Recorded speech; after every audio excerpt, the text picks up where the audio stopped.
For having me. Great. So let's go way back into time. I wanted to start from when you were growing up as children. You know, growing up as children, way back to when we were not born.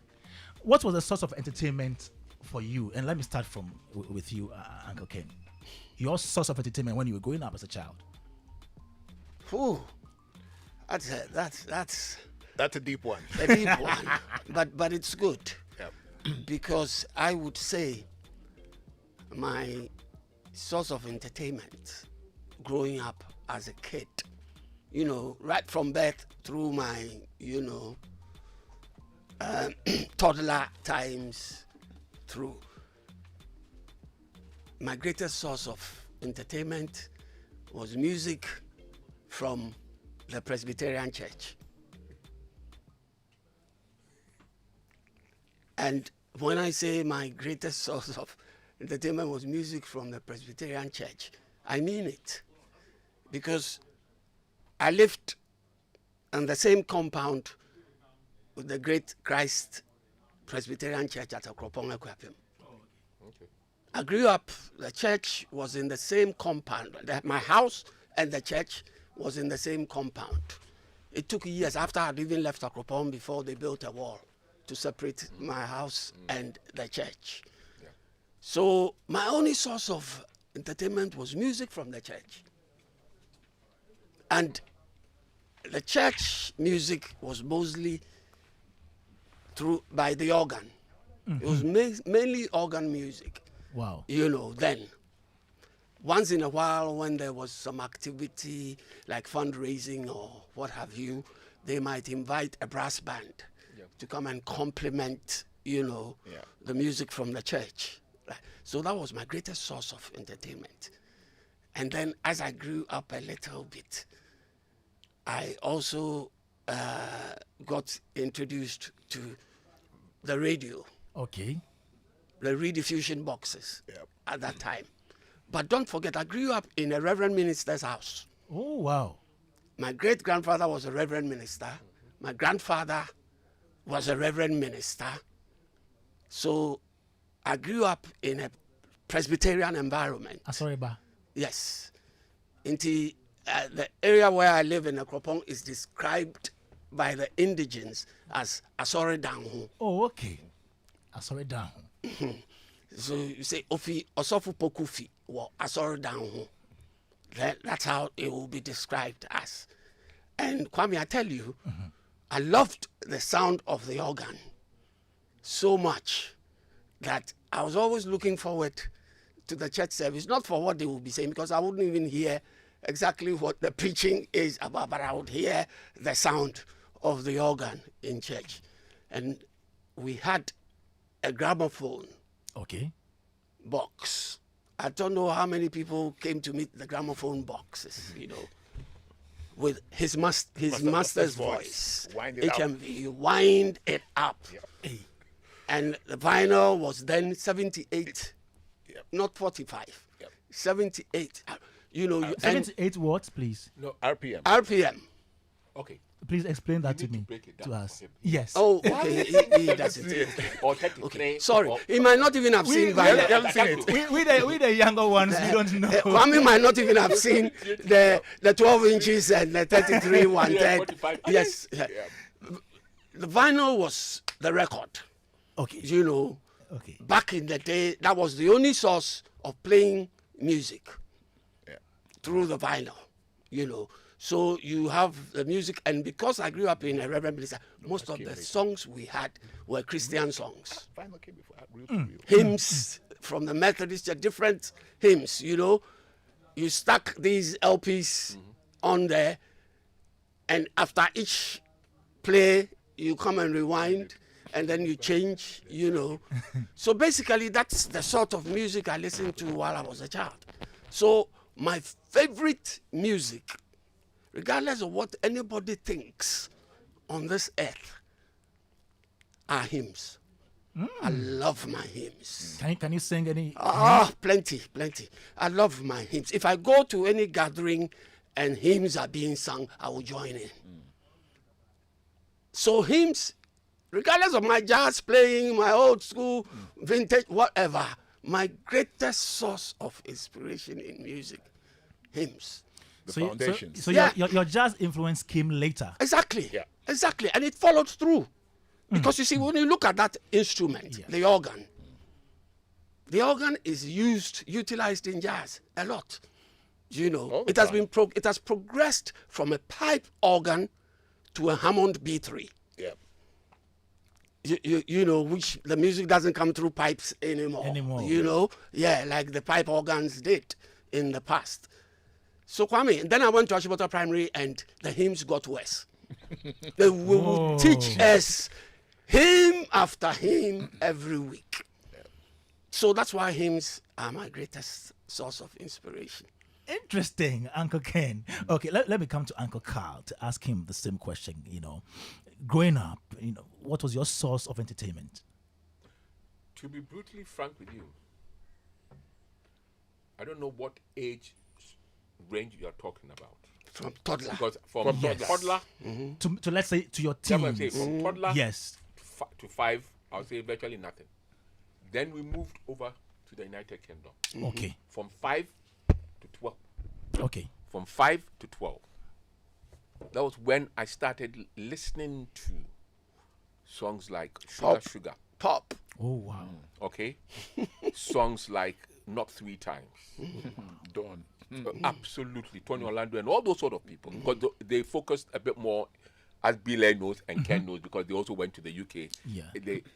Once in a while, you get some American music, but mainly British artists. But when we came back At what age did you come back? at the age 1972, 11, Okay. when we came back, and I got to Form 1 in 74, there was a, Bill will remember, there was something that they used to have between Achimoto School, Triangulars. Triangular, Yep. Infanspim, and Adesado for boys, and then for girls, Achimota, Wesley Girls, and Holy.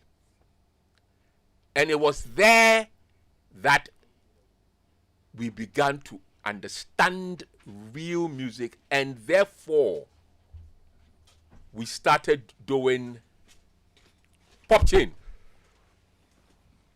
Pop chain. You ask where's pop chain? Those days, summer vacation, whatever time you want to call it. If you didn't go to an Ansikrum, art center area, where you would have groups, bands from all the various schools meeting up to have a competition. Wow.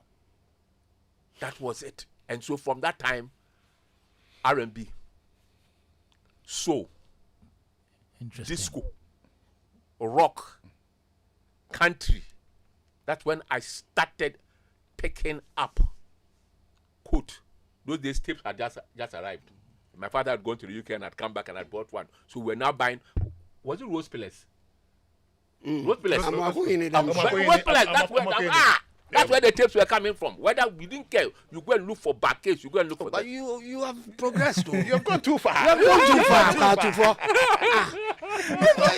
Why are you running? He wants to come to our era. Yeah, he wants to come to your area. I'm not talking about era. It was because of the pop chain Yeah. that I learned from the late Ozisa Fuedu Okay. how to play the keyboard. Wow. Just because of the pop chain. And obviously, I've now taken it into my gospel, whatever I suppose, my church and whatnot. But it was through Ozisa Fuedu. But those days, entertainment, Jesus, you are listening to Charlie Sam, you are listening to Joe Kofi, you are listening to Godwin Abonogbo, you are listening to James Amate. No, Chaponi Dems were later. Please, I'm talking about the early 70s. Charlie. So the music, George Crabbe, thank you. The music, that's why the moment Ken came to multimedia and started doing old school, I knew I had a pal there.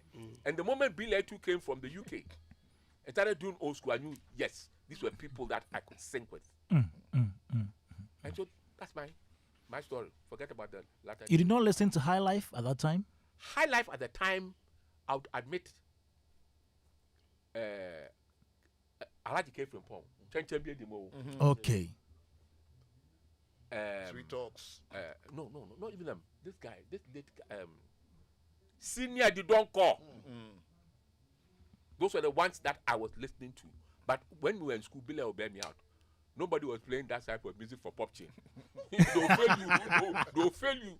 You had to go for Mandrel. You had to go for Simande. You had to go for Kool and the Gang in terms of Django Boogie. Funky stuff. Yeah, absolutely. So, yes. Wow. Showbiz A to Z, and today we are reliving the good old days of entertainment in Ghana. I have Uncle Ken, Adi, I have Uncle Katufor, I have Uncle Paul Ankra, and then Uncle Feche Mensah. They're all my uncles right here. If you have any questions, please send them to 055-11-11997. My name is Kwame Dadzie. Let me go straight to Uncle Paul and ask him his source of entertainment growing up, maybe from infancy till your teen age. Thank you, Kwame. For me, I mean, like Ken said, hymns and all that formed a big part of our early foundations. But as far as the different genres of music, whether it's soul, R&B, pop, or rock, it started when I was probably about 10. I went to my grandfather's birthday party at the time, and back in those days, most people who were working in the public service had a Grundig machine at home. That's right. Now, Grundig is a German brand. It was known for top quality, so most people had it. And like Ken said during the start of the show, we had vinyl, which were basically records, and they were played at only 3 speeds. You had 78, you had 45, and you had 33. The 78 was the one that died out very quickly. Yeah. So we're left with the 45s and the 33s. 45s are the small discs, small vinyl, and the 33 are usually the 12-inch singles or the albums. Now, for me, I recall my grandfather after the party, he noticed that I was quite interested in how this Grundig machine worked. Okay. So he gave me my first record, which I still have to this day. And it's a song, it was on the Decca label, Ken will know. And the song was Leaving on a Jet Plane by Peter, Paul and Mary. Paul and Mary. Wow. That's what he gave to me. Now, my dad also had a Grundig at home. So when I got that record, I was playing it and playing it and playing it. So that is how my interest in music began. Wow. In addition to that, when I was in primary school, I must have been probably class 5, class 6. I also started having a love for music. And I had a music teacher, God bless his soul, Mr. Afo, who taught us how to play the piano. In school? In school. In primary Ghana? School. Yes, in primary school. We studied music in those days. Absolutely. You studied music. Was it a government school or a No, private school? it was a private school, Association International. Okay. That's where I went. Okay. So they taught. That's where Wow. he laid the foundations. Taught us what the bass clef is, what the treble clef, Interesting. chords. I mean, he taught us all those things. Give me some equipment. So a lot of these guys were laying down some foundations in us. For those of us who had an affinity and a love for music, some of these people were laying down certain foundations. So that's how it all began. And then later on during the show, we'll go through the various stages We will do that. of what we've been through. Well, we also have Feche Mensah, who is a music producer here, and talking about music being taught in schools and all that. Most times I hear people, especially the older folks, say, during our time, we were taught music in school, creative art in school. But it appears we don't have that now in our various schools. I don't know if, Uncle Fred, were you taking through any music education while you were in school, basic level, elementary level? Yes, I think I share a similar story with Uncle Ken and Uncle Ankra. I also come from the Presbyterian stock. Oh, okay. My grandfather, if you go to Ogwasanti Achim, he bought the Presbyterian church there. So Very he was a trumpeter. Oh, okay. My mother a chorister. My uncles, everybody sing. So no wonder my son Chimens has taken over. Yeah. That kind of. Yeah. So in 1968-69, we were staying at Bantama, and the proximity of Bantama to Cultural Center. It was just a Very few- close. Yeah, so normally we would just go there and then sample some of the music and go and watch the race at the race course where the horse were being, So I took that kind of interest in that in music. Fortunately, my father was working with GNTC as a salesman. So coming to the Christmas of those days, you get almost all the vinyl kind of, the records that was supposed to have for that year. And fortunately, he was taking me to Hotel the Kingsway Fabi Kumasi, where the lights of Erica Juman, Dr. KJC, Kin Unyina, all of them were playing. So my interest in music, started from there. And then when I entered Premier College, that's where I developed the talent a lot. When we went to Premier College, we had teachers who were teaching us. One was Uncle Ebo, and then Middle Studio's father, Dominic Ansasari, and one Mr. Boachi. No wonder Uncle Ebo was one person who brought vibrant into the music field. Because right now, if you go to America, there's one guy called Ni Amano Godwin. He's a professor in music. Okay. He used to play for Nana Tufo, and I quite remember when Cool and the Gun came to Ghana in 1990. He played alongside Rex Omar. He's a very prolific musician in terms of the keyboards playing. So we took advantage and then learned a lot of few rudiments of music from them, and then the rest is history. Wow.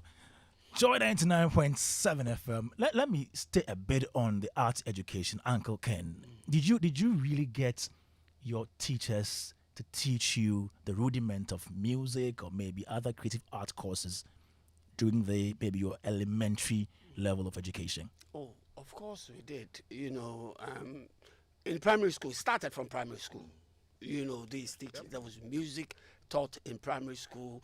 We had swimming lessons, cricket being played. All these things were being taught then. No two ways about it. And I'm talking about, me having been born in 1953, and being in primary school at the age of 7, 8, then, I was exposed to these things, in school.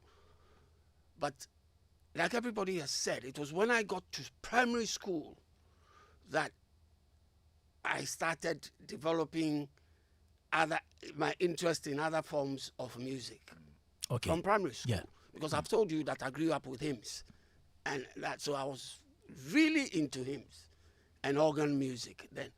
In primary school, you got to school and people started talking about the Beatles, the Rolling Stones, Peter, Paul and Mary, Beach Boys. Back in the day, Beach Boys, Connie Francis, names that if I mention today, nobody would even know anything about them.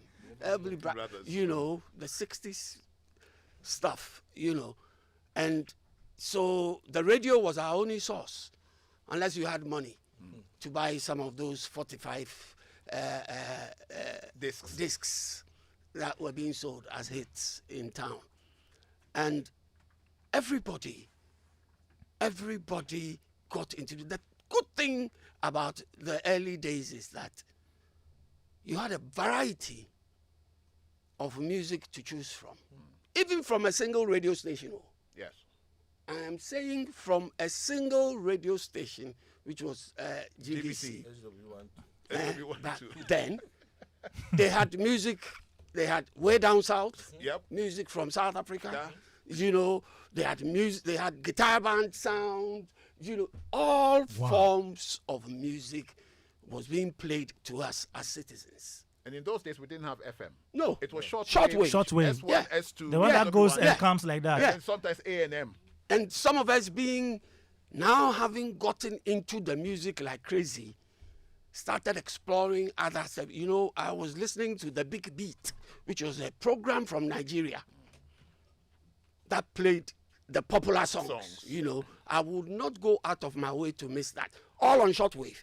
I'll also listen to Yvonne Barkley on The Voice of America. And then there was also WBLS. Yes, and you listen to these guys. They had specialized programs that played the kind of music that we were exposed to back then.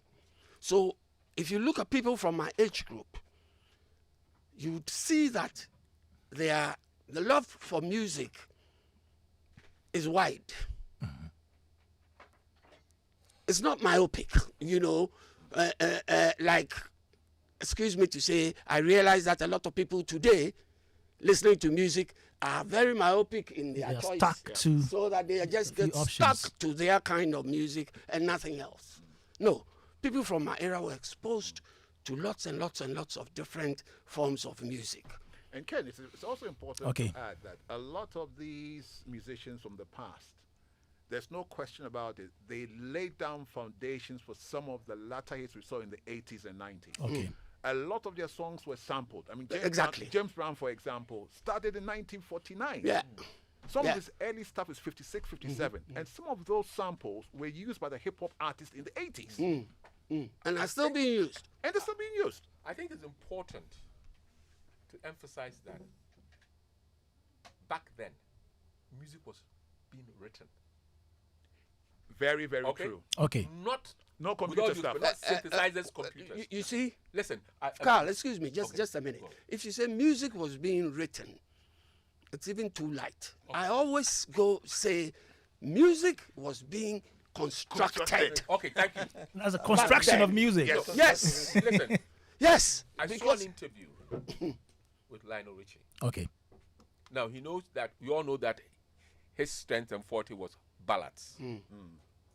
Are you aware, according to him, that anytime let's say he goes for dinner with Paul, and then something strikes him, he immediately asks the waitress, "Can I get a napkin or whatever it is?" They get it, and then he writes it down, lyrics, and then the music. Wow, really? Yes, and when he goes back to Tuskegee, that's where they came from, University of Alabama. Then they start composing it together.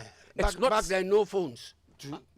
Thank you. No. Okay. Absolutely. There were Thank no you. phones to record. So you can see what the guys were doing. Absolutely what we're doing. And I'll tell you the truth. The same applied here to the Ghanaian artists who were there at the Artists. time. The CK Mans, the Joel Ackers, the Joel Ackers. Please, the same applied then. Fortunately, we've moved on in life. Technology has come in. So now it's relatively, please, I'm not saying it is, but relatively easier doing music. It's not but relatively. It is easy. Okay. Far easier. Okay. No question about You it. you are recording and you make a mistake, you go back to start all over again. It's not here like you can just Save piece it. them cut, together. cut, hand. cut a portion You out start and then, all over again. That's analog recording. Yes. And Kwame, I must add that some of the people who were working at GBC who also helped in the area of making us loud music was one Bema Himi Kwetia, Gilbert Ankra, Gilbert Ankra. and then Gordon Avenogbo. Yep. Yeah, Wow. someone Yeah, I yeah. mentioned Yeah, someone. the soul child. Yes. And when they are on radio, the kind of music that they will play, you will never you go off. I mean, you need to listen to them and then imbibe something from them. So we took advantage and then learn a lot of things from them. You see, Uncle Fred, Uncle Fred is about, I don't know, I'm guessing that I might be about 15 years old. Oh yes, yes. Fred. Oh yes. Oh yes. Do you That is understand what I'm true. saying? Yes. So when he You are starts, 12. yeah, yeah. I'm older than you. Yes. Much older. So when he starts talking, it's very interesting listening to him, reading from him about that era, because I am not too conversant with that particular era. Oh, okay. Because you left the country. You left left. the country. No, So that time. let's not mince words. Not only him, he too. Oh, In the the two of 80s them. No. Hold on. In So the Paul was even here. no, Paul left after all of No. okay. But when? No. Yeah, no. Which- I which- left here 84. Was Look it at that. 80s? Yes. Paul left 10 years Yeah, after so when me. you hear when musical youth had the joint, I was here. the joint Look, concerts with those Ken things. left 74. Kwame, So Uncle Ken, which year the did you point- leave? Which year the did you point leave? I am trying to You make ran away. is very simple. The point I'm trying to make is that when I talk about music from my era, It's different it is It's quite slightly different. different from his era. from his. Because of the period you Exactly. Okay. Exactly. You see, back in my era, for instance, the musicians that were there made names from playing covers of the popular songs that were being played on radio at the time and being sold on the 45s. So you realize that Charlotte Dada became very famous, for instance, for doing a cover of a Beatles song, Don't Let Me Down. Joe Atiso also got worldwide acclaim with the Ramblers when they did Knock on Wood. Knock on wood. You see, they were doing songs that were being played on our airwaves and everybody loved at the time. And then they were also doing their own high life tunes. So when you went to a function, for instance, like a dance, normally those days it was dances. You go to a dance. You go to a dance because you go to dance. So it was turned dance. You know, because you're going to dance. And you go to Ambassador Hotel, you go to Ringway Hotel in Kumasi. Ringway. No, Hotel the Kingsway. Hotel the Kingsway. City Hotel. Hotel the Kingsway. Yes. I mean, Accra. Hotel the Kingsway. Even from my area. That's why I'm Rivera Beach Hotel. Seaview, Continental Hotel, Ambassador, Star, Wato Nightclub, exactly. the Temple Inn, Wato, Metropole, Tiptoe, Apollo Theatre, wow, Fusu Kalamazoo, Dove Cinema, and then those places you go to, and you are going to dance, and so they'll give you a variety of songs, you know, both pop, local, whatever, to make people dance to the music. Then. It was such. Did people know that back in the day on radio, once upon a time in this country of ours, did you know that workers closed, public workers closed at midday? On Friday. On Friday. And then midday. Yes. I shouldn't say closed, so I'm sorry. Throughout the week. I'm not saying throughout the week. Throughout the week. Which year was this? Look, in the 60s, yes, the early 60s, thereabout. Public workers closed gave a break from work at midday. Went home for what we call siesta. No, you go and sleep. Yes. Come back. Oh, yes. They go home for siesta for 2 hours. Go back to work at 2 p.m. and then close at 5. Hey! Yes. That's how the government of the day ran back in my early teens. My mother was an education officer. And, you know, she would go to work and come back home for lunch and everything. Then go and lie on her bed to read the newspapers, have a siesta. 1:45, gets up, dresses up, and goes back to work. That's how the system was running. And during that period, music while you rest was on GBC.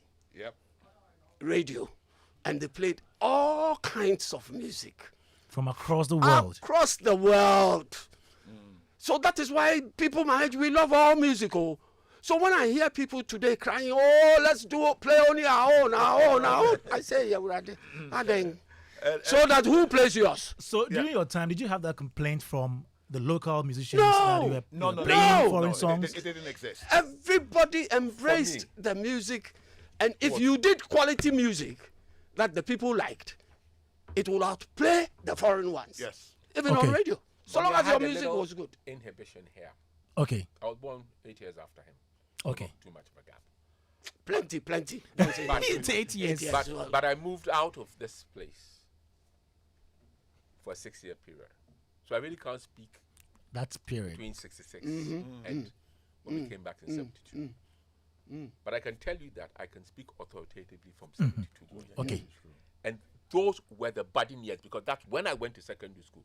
That's when, like I said, the late Odi Safoedu taught me how to play keyboard. And when Ken talks about music, I took music through to O-level. Wow. Okay? Wow. So this is something that I understand when people are talking about chords in music. When you talk about, normally in Ghana here, we talk about, basically we use 1-4-5-1. Yeah. Okay, 1-4-5-1. And then 90% of them sing in F or G. and sometimes C too. That's why we have a problem with modulation. When you move from, when I say modulation, I mean you move from, let's one say, key to one another. key in a song. Yeah. Kwame knows his music. Wow, So okay, that's thank for you. you. No. It's not Kwame. For the listeners. I know, for listeners. For the I'm listeners, just yeah. reminding you that if you didn't know, I'm learning, don't worry. But the truth of the matter is that the sort of highlight that was being played, it may not have been quotation marks international, but it was something in this country. It was indigenous to here. Yeah, that's what I'm saying. Yes. It was real and authentic. Wow. Look, that gang group, Wulome. What? but you know, When you- back in my time, I didn't have Wulome. No, you had, because yours was 60s. Yeah. Mine is 70s. Yours was earlier. Yeah, that's what I'm saying. Mine was 70s. And Wulome had just, near Machite, had really begun. And it left an indelible mark that, oh, so Ghanaians can do what they have to do. But obviously, for our year group, those who are now 60, 61, 62, we were swayed by the Western music that was then coming. 74, Commodores had changed their name from the J's to the Commodores. A group of students, and then Earth, Wind and Fire had then begun to pierce through. Kool and the Gang had started. So we were brought in, and then people I looked up to at the time. Because after the dance came discos. Yeah. And if you never went to KTK, that's where we got that thing that Joy was doing a while back. The old school, you know? Yeah, pop team, we talked about pop team, but KTK. Okay. And then, KTK Fever. KTK Fever, thank you. KTK disco, not too long after, was being rivaled by Cave du Roi. We used to call it Roy. No, Carl, you got it wrong. You got it wrong. Cave du Roi was there long but Cave ago. was not getting the name that KTK was getting. Oh, No. maybe during your era. It might have. During Yes. my era, The of name, between 74 the cave name. and 81. Oh, okay. From 1 to upper section. Oh, okay. By then, okay. Okay. Later on, Babylon came later. Hang on. Carl, I can agree with Uncle you. Ken I can and agree with you. Uncle Carl. I can Okay. agree with you. Yeah. Because I am talking about cave being the hip Okay. Yeah, during the early 70s, right up to I left in 70s. Okay, we'll come to events during those times. Events and then cinema culture then and all that. Nightlife, if you Cinema. like. Cinema, Odeon. Rex. We'll come to that. Roxy. Kwame, I beg, We'll come before to you that. come to Yeah, that, Uncle Fred, I'm coming to you, Uncle Fred. Yeah. Did you grow up in Kumasi? Yeah, Kumasi, that was where I grew up. Is there anything that is different from the accounts it was we've different heard because from? in Kumasi, Yes. some of the nightclubs, Star nightclub, just near the Kumasi Sports Stadium, Basso nightclub, Subi nightclub, Hotel the Kingsway, Club Americana, and the American roundabout, and then the Culture Center, and then City Hotel too. They were there. And when I was coming, Uncle Ken was mentioning about read the fishing box. Yeah. If you just go from East Cantonment Pharmacy here, Yes. that traffic light that Okay. leads to after and there's Bruce And there's Methodist Bruce, Church. yeah. That was where the rediffusion box in Accra. Oh, I remember okay. that's That's where it where was the centered. I see. Oh, wow. It was centered. You know, so all people from the 6 o'clock news, people will troop out from Jamestown and everything to come and listen to the news there and then go back.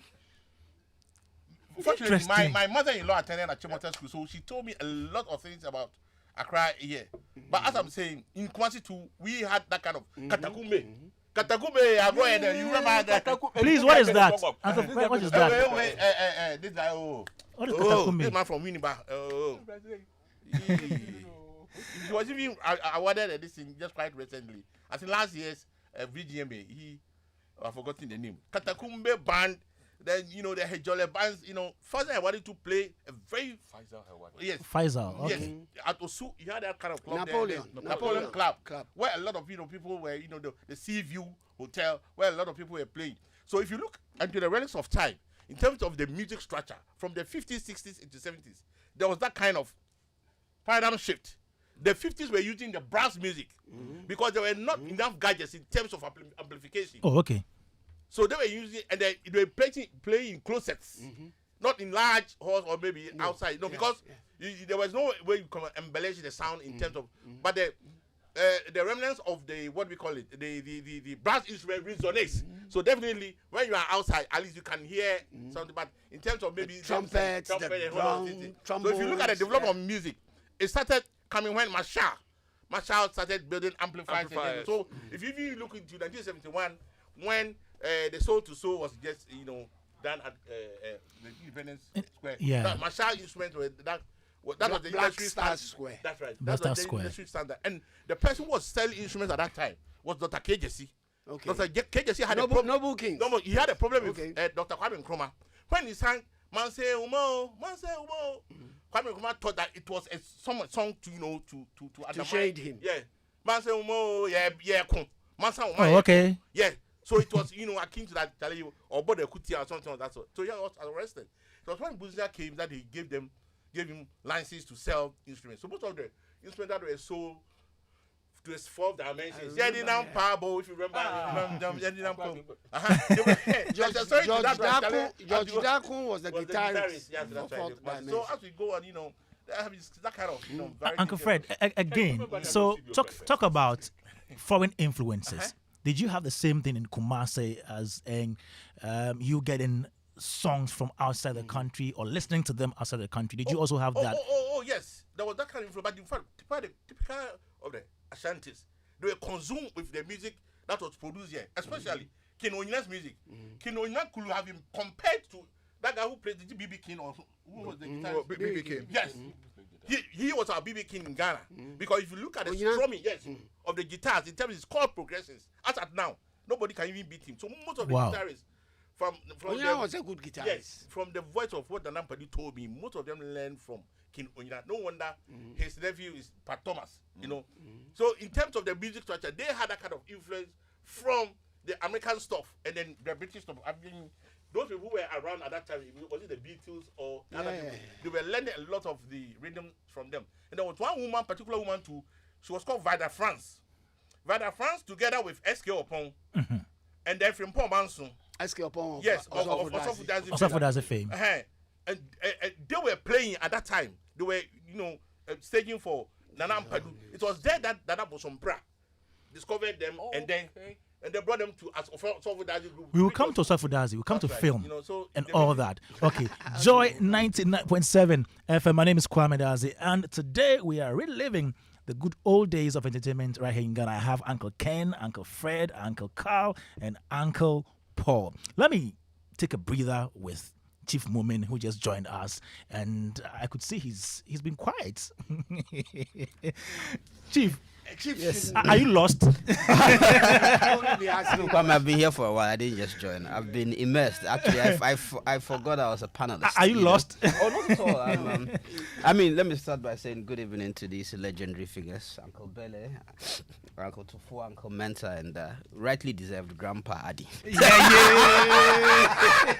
You see, he always comes up with this.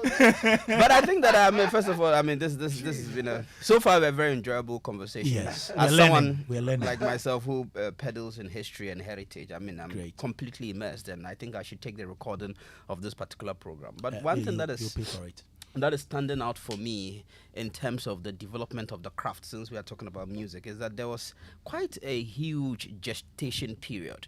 A period where people were immersed in the art and skill of the profession of music. Even people who have not pursued a career in music were still grounded, in musical instrument, and there was an opportunity for people to learn over time and develop the quality of craft. And because live music was pretty much the order of the day, musicians were in quote musicians. Obviously, because of modern technology, someone can be a musician without actually being a musician, without even understanding, the dynamics, and the mechanics of the construction of music. You just go into the studio, they give you the beat, and you mention your name, and you go.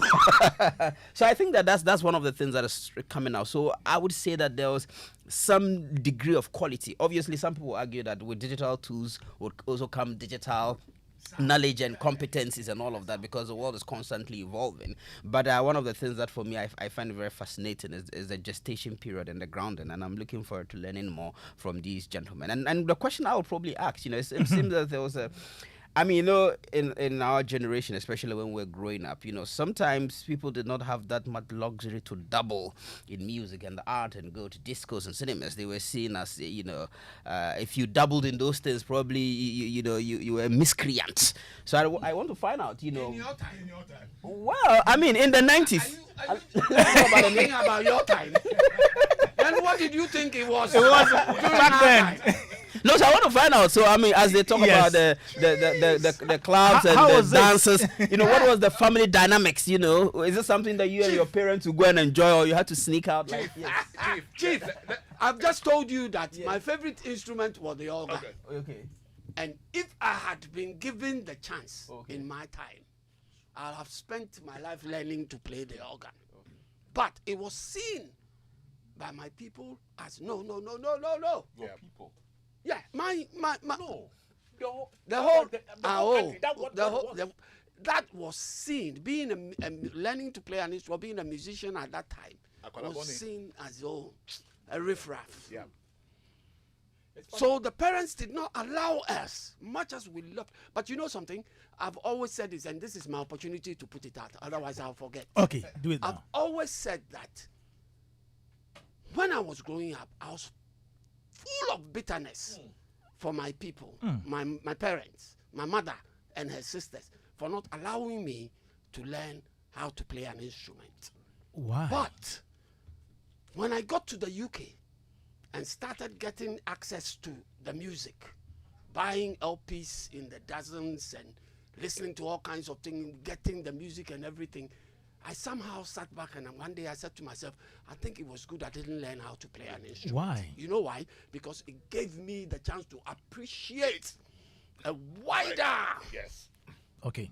source of music. Okay. What I find out with musicians is that they get so immersed in their craft that they do not have too much time to listen to other things outside their realm. But me not playing an instrument and just being a lover of music and appreciator gave me the opportunity to get to know a wider range of musicians in my life, and I'll forever be grateful for that. I don't regret not Wow. playing an instrument anymore. Uncle Ken, isn't no you just rationalizing? Because I mean, as a writer, one of the golden rules is that the more you read, the better you write. So as a musician, I would think that the more you immerse yourself in different sounds, the better you are in your own craft. But it will amaze you.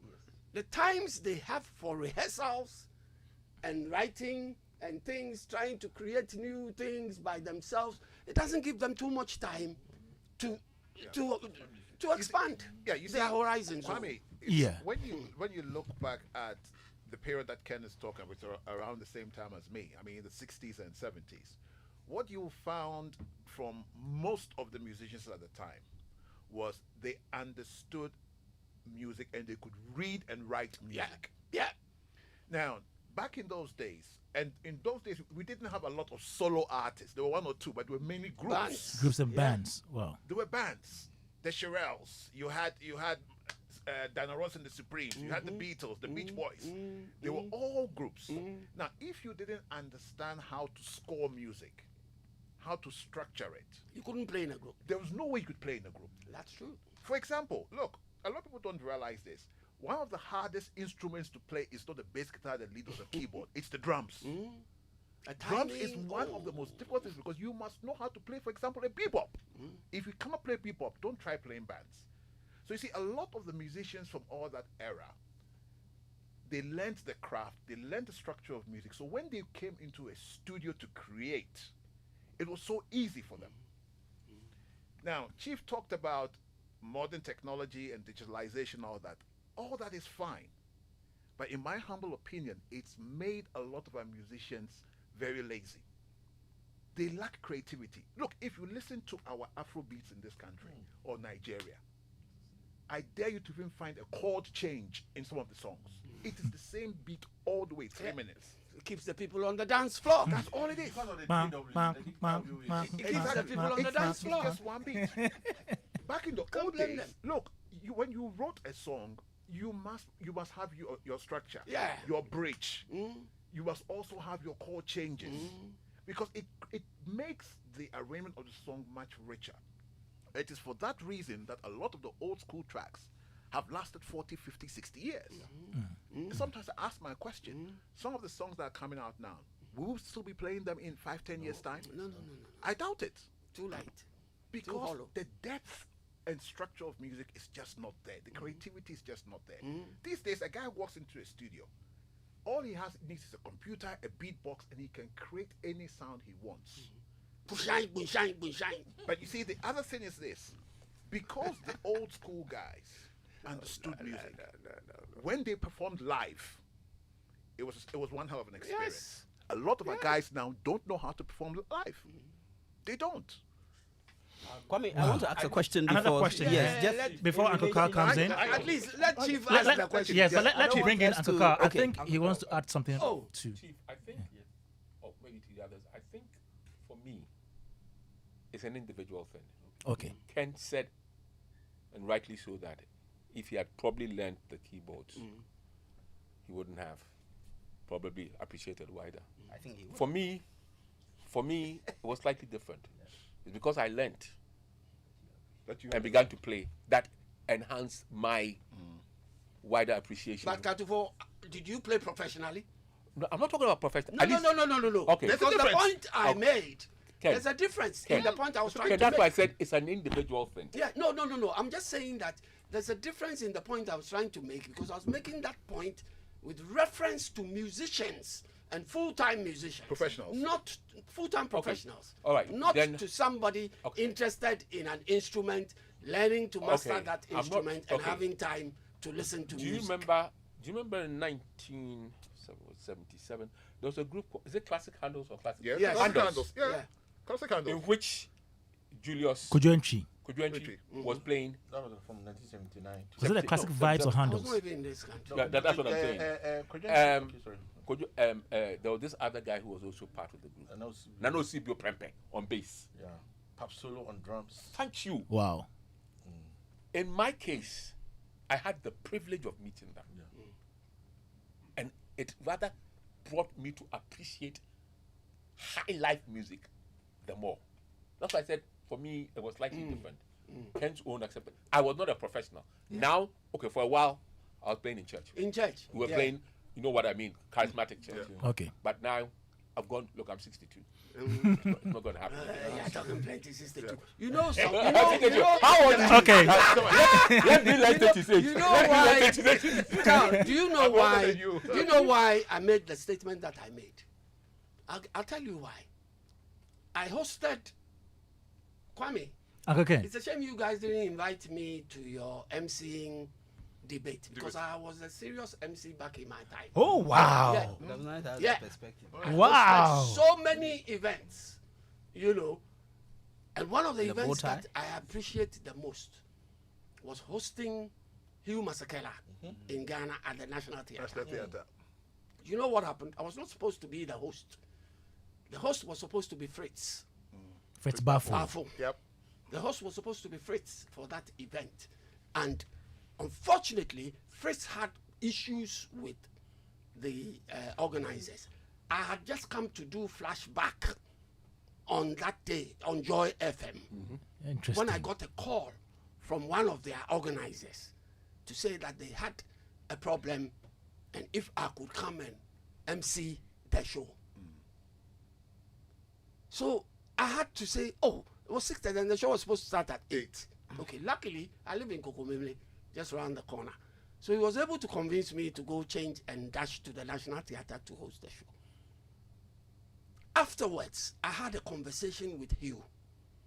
And in that conversation, I said to Hugh that why doesn't he play a particular song of his, which is so loved by so many of his fans. Asiko. No, this was an album he did with Herb Alpert, Bet. Oh, okay. Happy Hannah. Okay. And so when I asked Hugh that question, you know what he said? He said, what are you talking about? I said, oh, you did an album With help. with Herb, a collaboration with Herb, very popular. He had even forgotten about that album. And why do you think a song as good as Happy Hannah Yep. that all lovers of Hugh Masekela like, Yep. and Hugh would not remember that song? Because he did it as, you know, a business deal Yep. with somebody. Okay. So,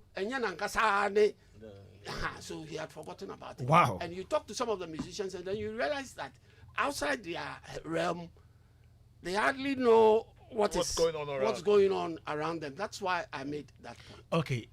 Yes, Chief, your next yes, question, then we was come to Uncle events. Billy, I mean, you know, so talking about the quality and how probably it might have degenerated over the years. in this day and age, we know that people are obsessed with celebrity culture. You know, people want to get instant fame, probably instant gratification. So I'm looking for the big hits that's going to make me a celebrity, right? I just want to understand what the mindset was. Was there a celebrity culture mindset, or people were just in the craft like any other craft, like you're going to be a carpenter, a banker, or anything? So you're working, you know, so it wasn't chasing a particular, you know, utopia, but, you know, so they Nobody had talked time about for- Grammys, if that's what you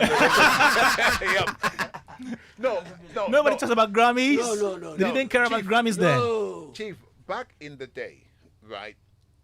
One of the things that we have to recognize that all the musicians of that era, the Beatles, the Diana Rosses, the Supremes, the Marvin Gayes, all those guys, they had a very deep passion for music. That's number one. Secondly, because they all could write songs, or most of them could write songs, they were creating songs that were going to last. Now, if for some reason Marvin Gaye's Let's Get It On became a #1 worldwide, it wasn't because he says, oh, I'm going to make a song that's going to make me 5 million. His key driver was, I'm going to create a masterpiece. And then the masterpiece itself, once it's created, creates the revenue. But really, please, don't forget that they had behind them seasoned record companies. That's the point. That's But what about the local Seasoned context? record companies was like more about the Motown local Records. context. You, TSOP. The local You know, context. Local content. Let me come here. the local They the were record being manned by companies. businessmen from what Kantaman, those kind of. So you see DK Nyako managing the likes of Danam Pedu and Boba J. Adolf and a whole lot of things. If you go to Kumasi, AK Brobe also managing. I happen to have been in the same school with the children of Mr. AK Badu, the owner of Ambassador Records. So around 1975, back then I used to talk them. Ambassador Records. Those were the people who were managing them, and they didn't have any background idea about management in terms of music. They had the money, they'll buy the instrument for you, be on track, go on the road, whatever money you get in terms of the local channel, I take 60, I take 40. So there was, the structure wasn't there. That's why men of old, musicians of old in Ghana now, some of them, if you even go and ask them of their records, they can't even get some for you. They don't have. They don't. If you ask, for instance, I was just chatting with Nana Pedu before he died. So the first record that he produced, can he give me Fred Minibi or because the producer took everything, and they never, thought of keeping records in terms of how to build their library. So if you ask most of them, as They of now, had the technology- rights of the entire Yes. production.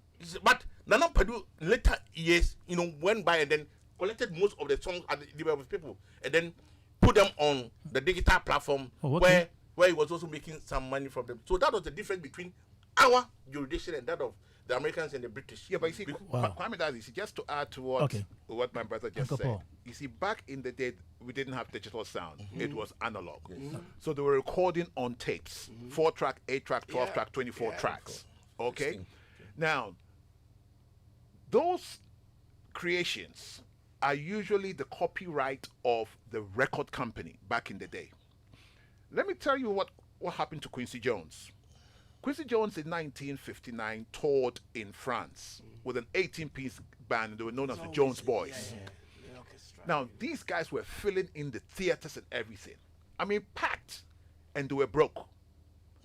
Now, at the end of the tour, Quincy, in those days, this was 1957, had a debt of $145,000 in those days.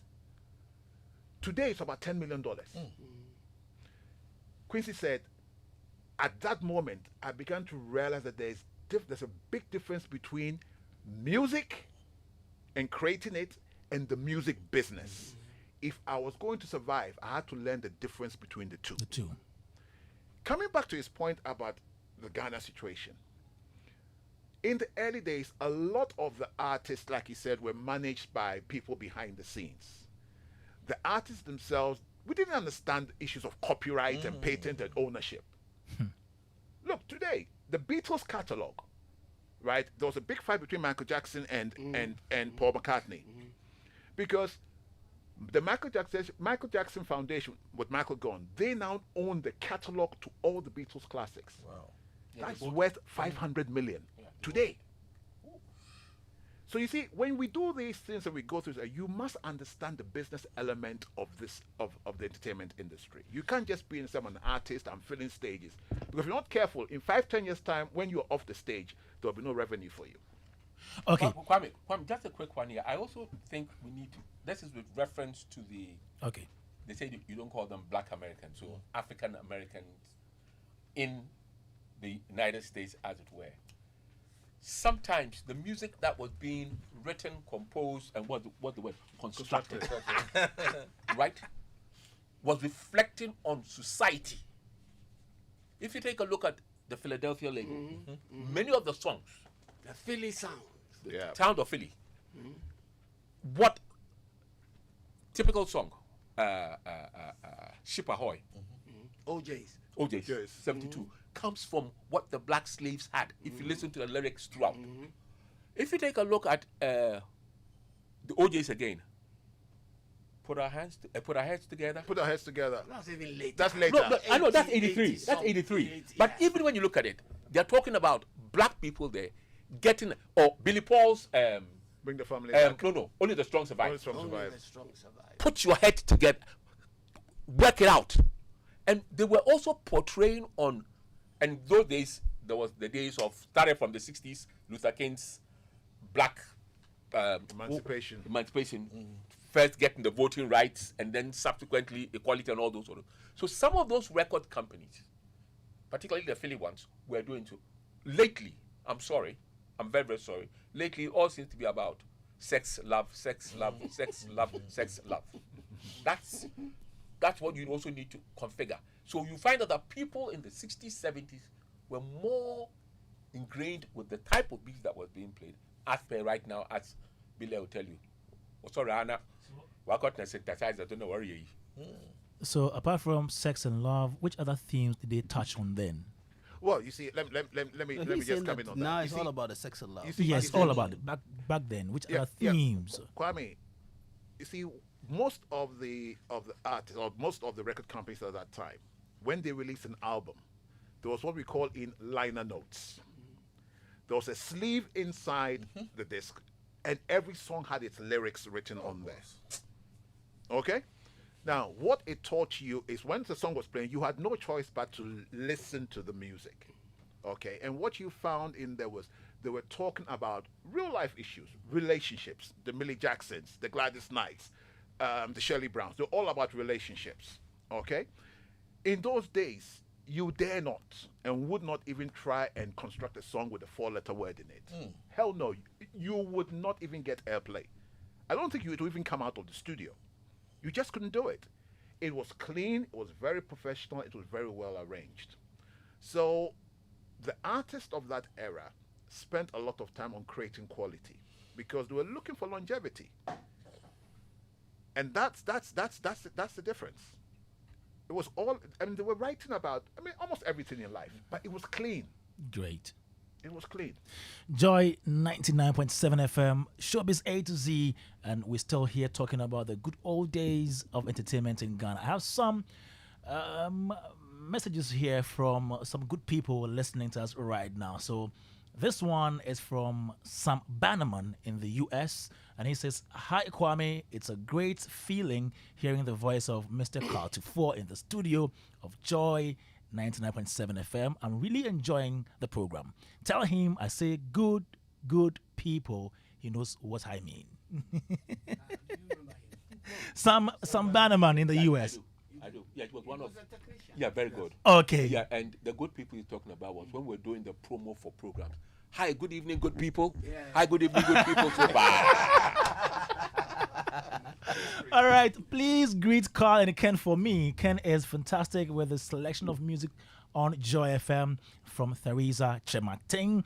And then this one would lead us to our next batch of topics, or if you like, questions on events. So it says, Kwame, ask them if any one of them attended the Soul to Soul event by the great Mama Tina Turner in 71 and how was the feeling during the time. Don Mickey Jr. Adrin Ghana. Soul to Soul. Just close. You're not in town? I thought I was out of Ghana. Yes, from okay. 60. Okay, Uncle Ken, you? as for me, I represented. Uncle Fred, you were there? No, my father. Your father was Yeah, I there. saw him off from Kumasi to the Yes, I think Yeah. I read something like Yeah. that. Uncle Paul. No, I wasn't. You weren't there? I wasn't at Tina's. No. Oh, no. Oh, Okay, so as for me, yes, you were there. So, How was it? share. What are you talking Our about? Global Citizen Festival.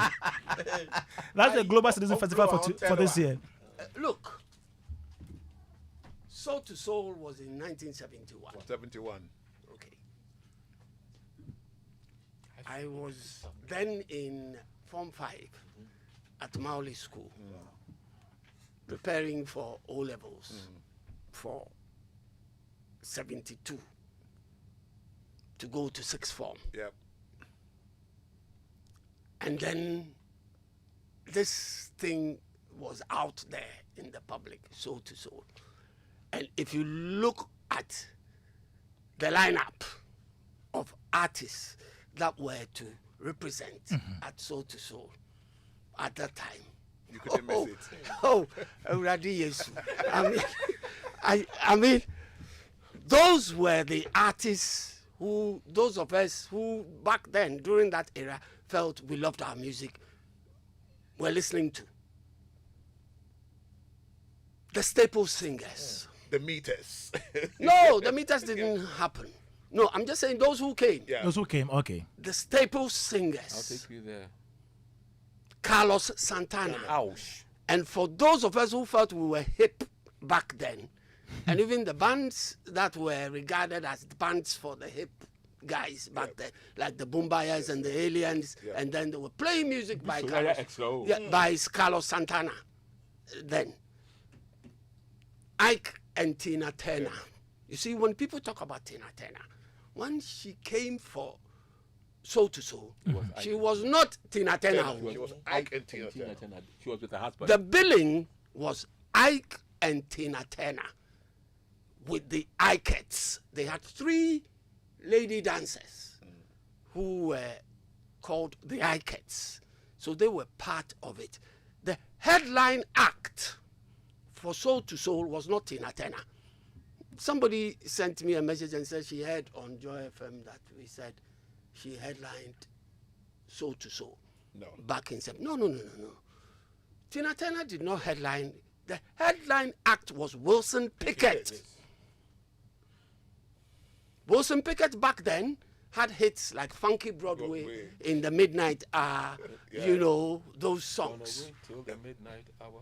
Then they had the jazz guys, you know, like Les McCann and Eddie Harris. With, how did you know Willie Bobo? Chief, congratulations.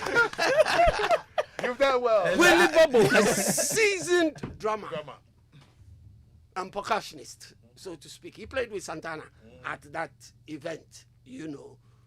And then we had the Ghanaian sect, the Magic Aliens. Back then, they were a top-range band in Ghana, you know, and they had 2 brothers, the Todd brothers, in that group. You know, one played bass, one played keyboards, you know, in the group. And they were solid. Charlotte Dada was there. Yeah, Roberta Flack was in. Oh, as for the American ones, Charlie, plenty. And Roberta Flack was hip because of her popular song, Killing Me Softly. Yeah, it just hit the airwaves in Ghana, you know. 73. Yeah. So Roberta Flack was huge, you know, as represented in the thing. And Kwame Ken, can I show you something? I know that people can't see it, but when you spoke about the Soul to Soul, I have a picture of the ticket.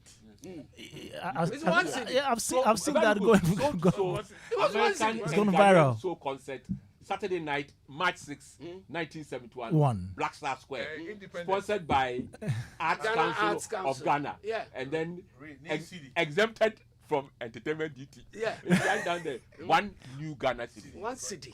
Ghana City. And to get the one city Then. at that time was not It's like 1,000 Ghana Yeah. you know, so we came as a group from school, a few guys, 3 of us, to attend this thing.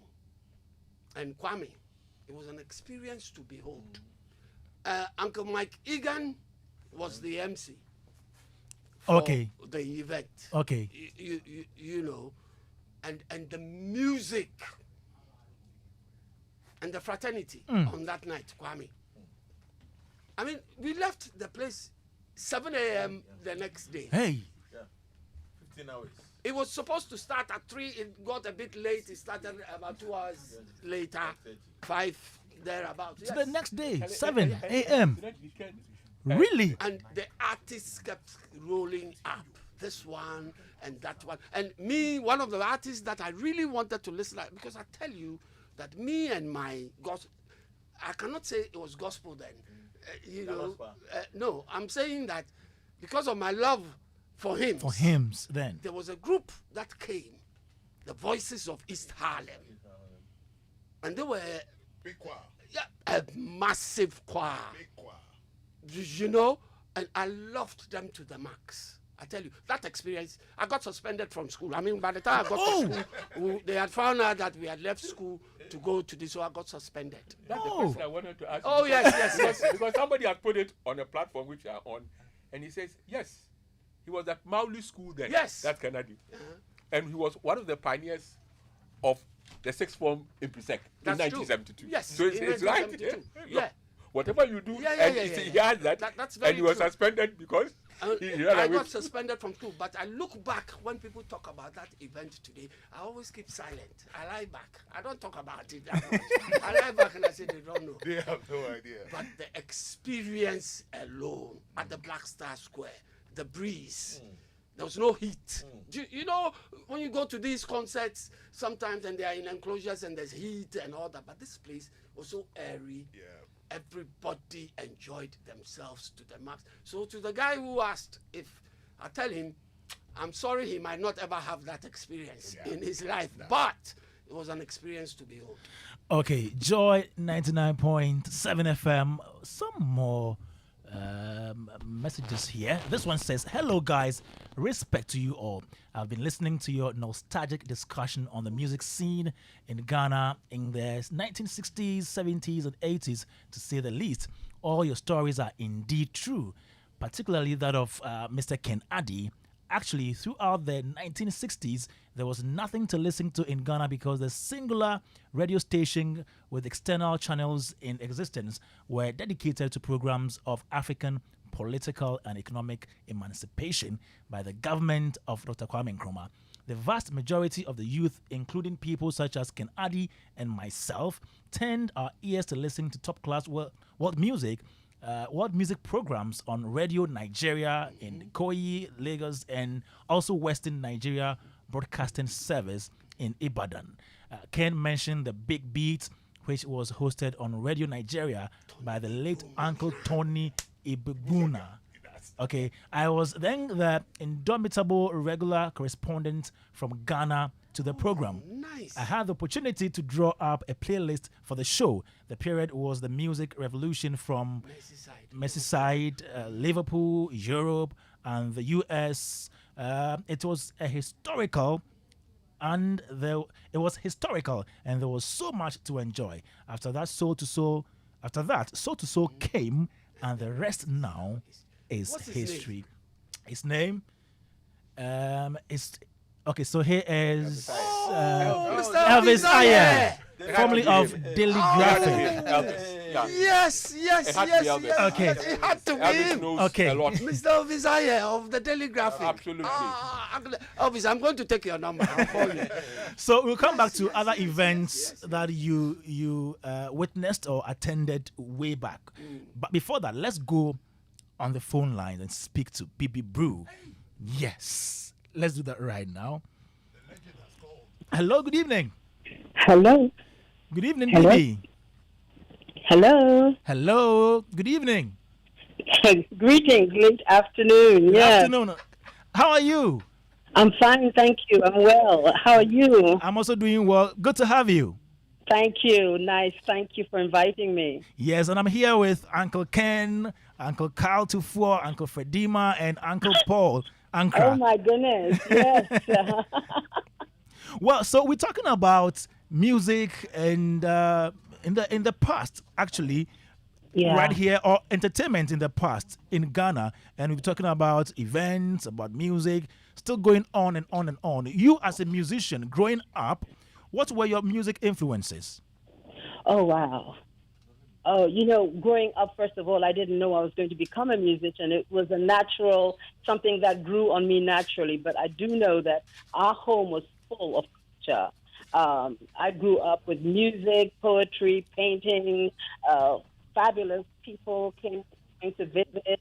I grew up with parents that were very cultural, and I just had a natural inclination. And so I was listening to all the music around me, which was today, jazz, sweet standard, evergreens that my parents were listening to. So my entertainment was just fabulous for a young child. Okay, so you were one person who was shuffling between Ghana and other countries because of the work of your father, right? That's right. Great. But were you around during the Soul to Soul concerts in 1971? Yes, because incidentally, I've been listening. Good afternoon, gentlemen. I have been listening to your conversation. It's getting more and more exciting by the minute. And when you started to speak about the Soul to Soul, it just sort of tickled my fancy because I was 14 years old, and me and my sisters, all our friends, we were going to Soul to Soul. And we had to do so many chores to get my parents to accept to let us go to Black Star Square, which is a big thing for us for the day. And because we were just excited at the idea that all these fabulous artists that we had grown up listening to were coming to Ghana. I mean, Roberta Flack, Carlos Santana, Wilson Pickett. I'd been listening to them since I was about 7 years old and abroad. And here I was in Ghana, and all these fabulous personalities and artists that had so inspired us were coming to Ghana, and it was a big deal. And the next thing about that was that almost all Ghanaians were aware and conscious of the music that was being brought in here. Everybody knew about Tina Turner, Roberta Flack, Carlos Santana, Voices of His Heart, maybe, and Wilson Pickett. We were all where Black Star Square was full to the brim with people who were conscious. It was a wonderful thing for me as a 14-year-old who had lived almost all my life abroad, coming to Ghana and experiencing such cultural interaction at that level. And I was there, yeah. We lived it till 7 a.m. in the morning, I must say, much to the disapproval of my parents, but yeah, we were going to miss it.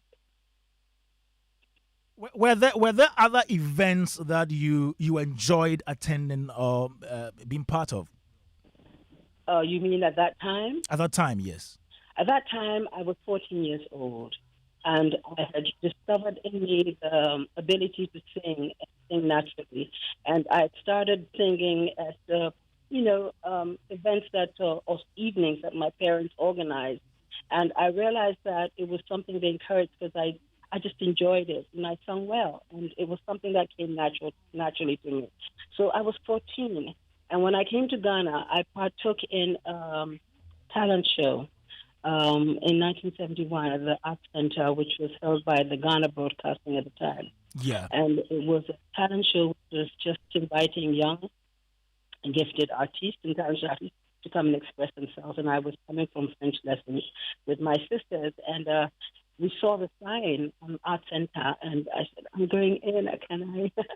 And I met the director of GBC at the time, who was BCK Hayford, and I told him that I'd like to participate, and he asked me how old I was. And I said I was 14, and he said, what would you like to sing? And I said, a song by Nat King Cole. And he looked at me like, you know Nat King Cole? And I said, yeah, I do. I mean, I know all his repertoire, as a matter of fact. He said, what are you going to sing? And I said, Answer Me, a song entitled Answer Me.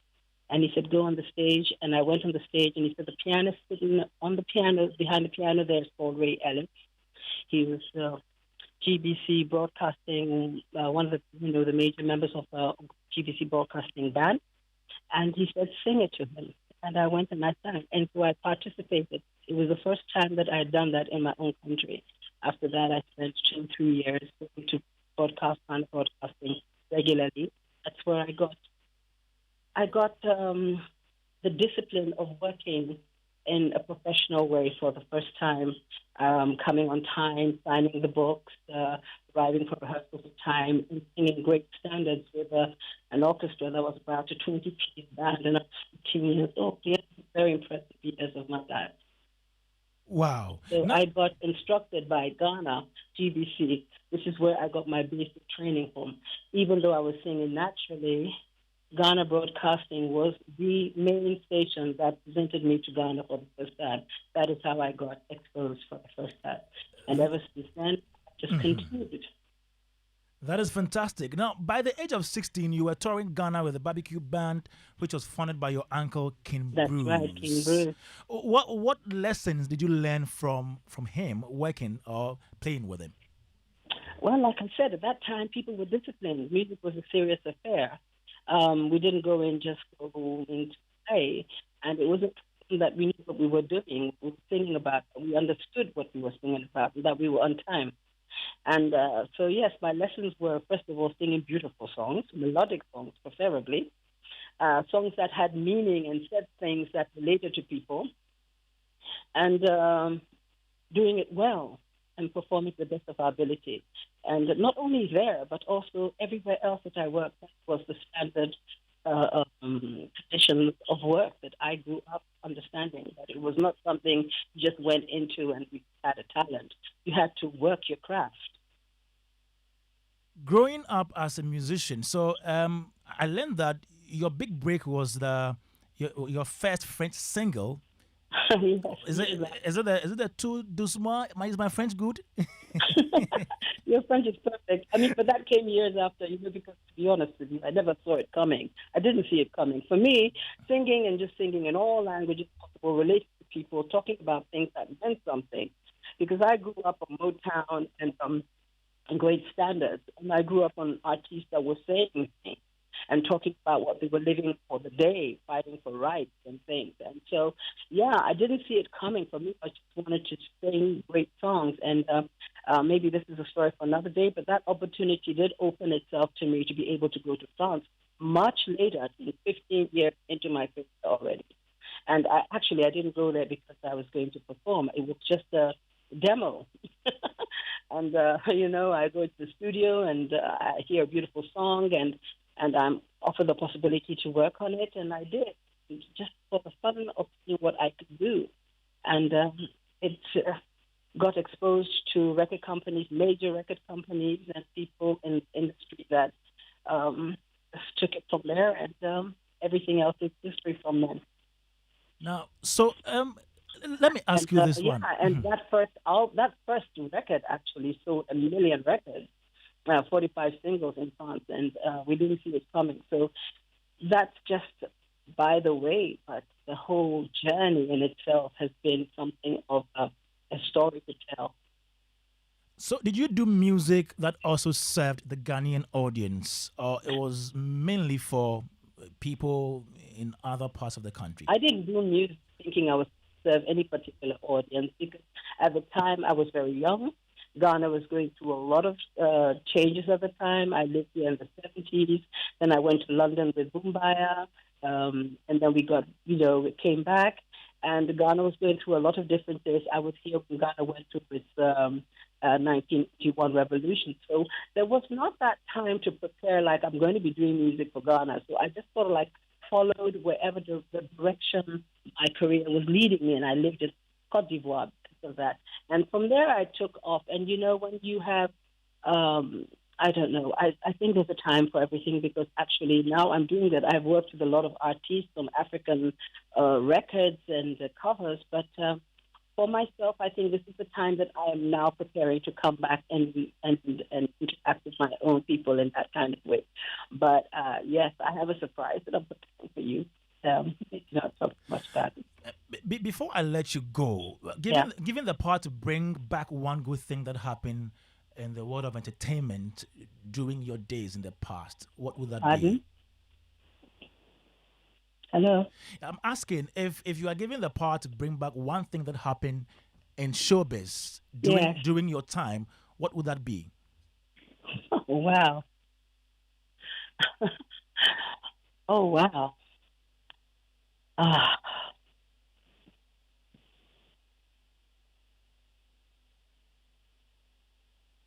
Let me think. You know, because there's so many magical moments, and every moment is so unique. You can't live those instances ever again. And so every moment has taken me by surprise and just takes you out of yourself. So you can't say there's just one moment. The first time I stepped on stage was magical for me, but I was 14. The next time something marvelous happened to me, I was in my 20s, and my perspective was different. It was also different. It was formidable. And then it just goes in order. It's unfair to say there's one particular moment.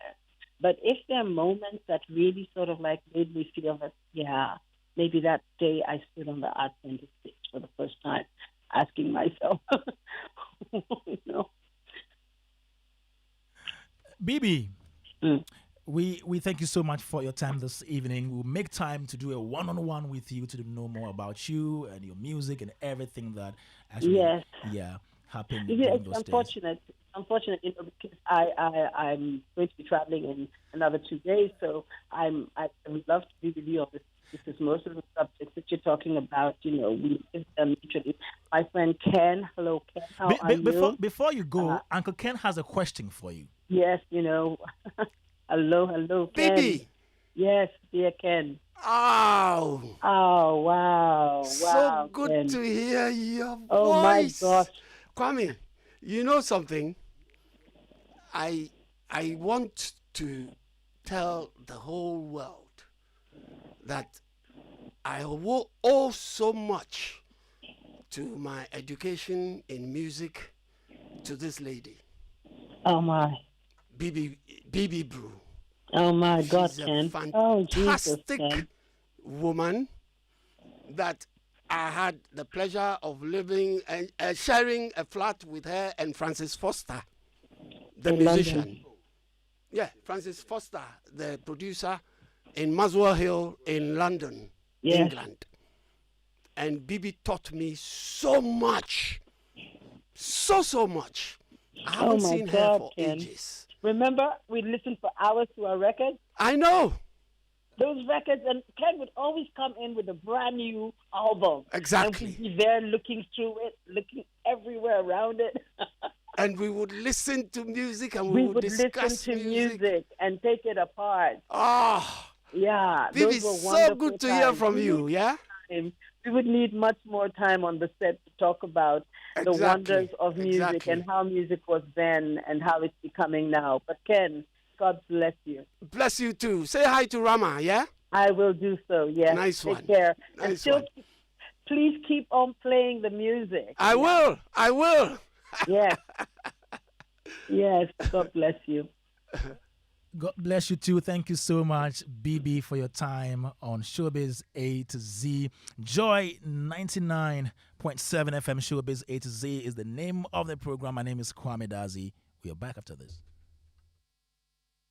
Historic, iconic, and thrilling. Birth in Spain, 1635. Caught the eyes of the world. Performed in almost all stages in Europe. Listed as one of the 40 greatest plays of all time. Now in Africa, Accra. It's the Afrocentric edition of Life is a Dream by Lateef Abubakar. Live at the Accra International Conference Center, 27th and 28th of May. 2 shows each day, 4 p.m. and 8 p.m. for 150 cities dial *447 *1092 hash to grab your tickets or visit at Lateef Globe on Facebook, Twitter, and Instagram for details. Early bird ticket at 100 cities before the 19th of May. Available at Joy FM, Bachona Total, and Airport Shell. Life is a Dream is sponsored by Embassy of Spain, MNC Group, the second coming of Nkrumah Project. Powered by Joy Entertainment, Graphic News App, and Globe Productions. Global Productions, experience the best. If home is where the heart is, then let's go home. Shall we? Let's go where the entertainment is. Where the passion is. Where the laughter is. And sometimes, even the tears too. Let's go where we feel safe enough to share our opinions. And send tweets. Where we do that embarrassing little dance to our favorite song. Let's go home where the love, the care, and the joy live. There's no place like home. Connect your home to super fast internet with affordable data bundles from MTN Home. Visit broadband.mtn.com.gh or your My MTN app to sign up today. MTN. Gripping conversations, business opportunities, and inspiring life stories in the engine room. We have it all. Tune in to Springboard, your virtual university with Reverend Albert Okran, this Sunday at 7 p.m. on Joy 99.7 FM, Facebook, and YouTube. Catch the repeat telecast on Joy Prime every Saturday at 9 a.m. Sponsors: Enterprise Group, MTN Pulse, UMB Bank, and Central University. Media partners: Joy FM, Joy Prime, and Graphic Business. Springboard.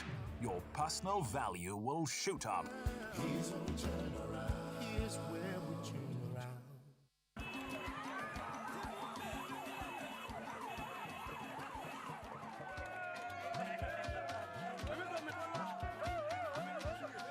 We have begun the One Village, One Dam initiative, and you here in Bogo can see for yourself. 570 are being built.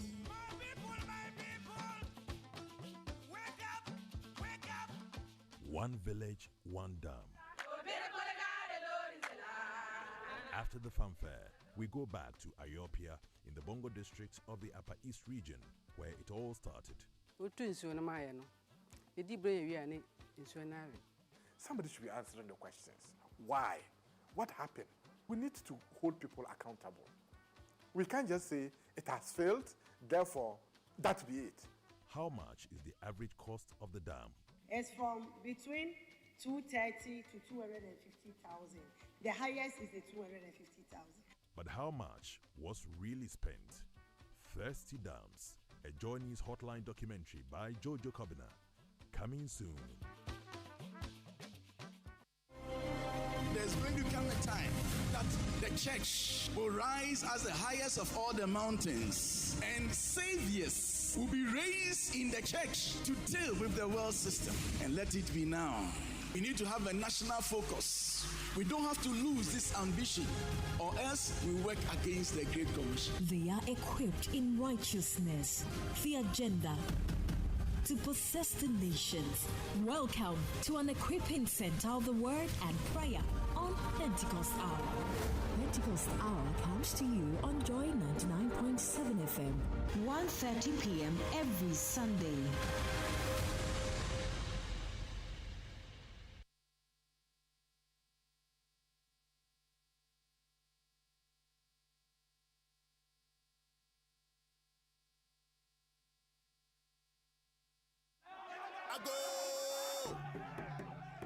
The king is here.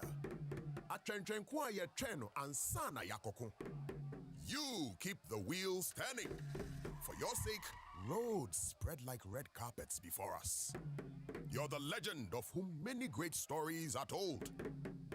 The custodian of our beloved engines, lubricants Munkoswahine, Shell Helix. 99 problems everywhere, but car performance isn't one. Because for ages, Nkoswahine Shell Helix has been keeping our engines in good shape. Come rain, come shine, we'll keep moving forward because Nkoswahine is with us. Presenting Shell Helix. Experience power, performance, and protection with Shell Helix engine oil and keep your car going. Shell Helix. Designed for ultimate engine performance. Prepare for an unforgettable theatrical experience as Image Bureau, in partnership with April Communications and Joy FM, present A Detective Calls. You must apologize to her at once. Apologize for what? Doing my duty? The most intriguing play of the year returns to the National Theatre, Saturday 3rd and Sunday 4th June, for 2 captivating shows each day at 4 p.m. and 8 p.m. It didn't seem like such a terrible thing at the time. Don't you understand? Grab a ticket for this highly anticipated rerun for only 150 cities at Kuala, Airport Shell, Nalem Stores, Batona Total, Frankie's, or online at www.imagebrogh.com or dial *713*101#. Supported by Neeplant Car Rentals, Digicraft, Daily Guide, sponsors The Sport Furniture, Saka Homes, and Detective Calls. Because you are not the kind of father a chap could come to when you're in trouble. That's why. Hey, don't talk to me like that. This is not a comedy. Ghana is in a debt crisis. The country's debt has now crossed $500 billion cedis. Historically, we always hit a roadblock where we just have to go and beg our creditors to forgive us. We thought that we could borrow our way through debt, and here we are today, as though we needed another epic like yesterday. The non-payment resulted in more borrowing and more borrowing, but we carried fiscal indiscipline to sovereign bond markets. You can't be in the capital markets if you don't have a mechanism for repayment. Every time that we have been out of an IMF program, it has been our hope that we will not be in a position to return to the fund. A Nation That Begs, showing on Joy News, Monday 29th May at 8:30 p.m. and on the Super Morning Show at 8:30 a.m. Gripping conversations, business opportunities, and inspiring life stories in the engine room. We have it all. Tune in to Springboard, your virtual university with Reverend Albert Okran, this Sunday at 7 p.m. on Joy 99.7 FM, Facebook, and YouTube. Catch the repeat telecast on Joy Prime every Saturday at 9 a.m. Sponsors: Enterprise Group, MTN Pulse, UMB Bank, and Central University. Media partners: Joy FM, Joy Prime, and Graphic Business. Springboard. Your personal value will shoot up. Here's where we turn around. Here's where we turn around.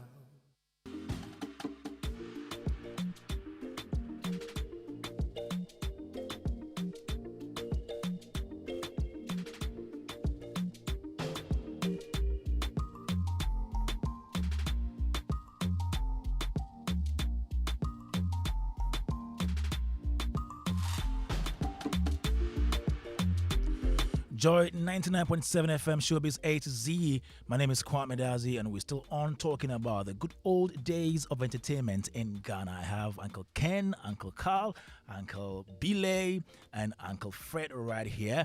But MTN wishes to inform all its valued customers that those who haven't registered their SIM cards with a Ghana card to do as directed by the regulator, National Communications Authority. All unregistered phone numbers will be disconnected permanently by the 31st of May 2023. Complete your registration with your Ghana card, GPS address, and your unique code at any MTN service center or any of the MTN agents across the country. Please register your SIM cards to avoid disconnection permanently and stay connected everywhere you go.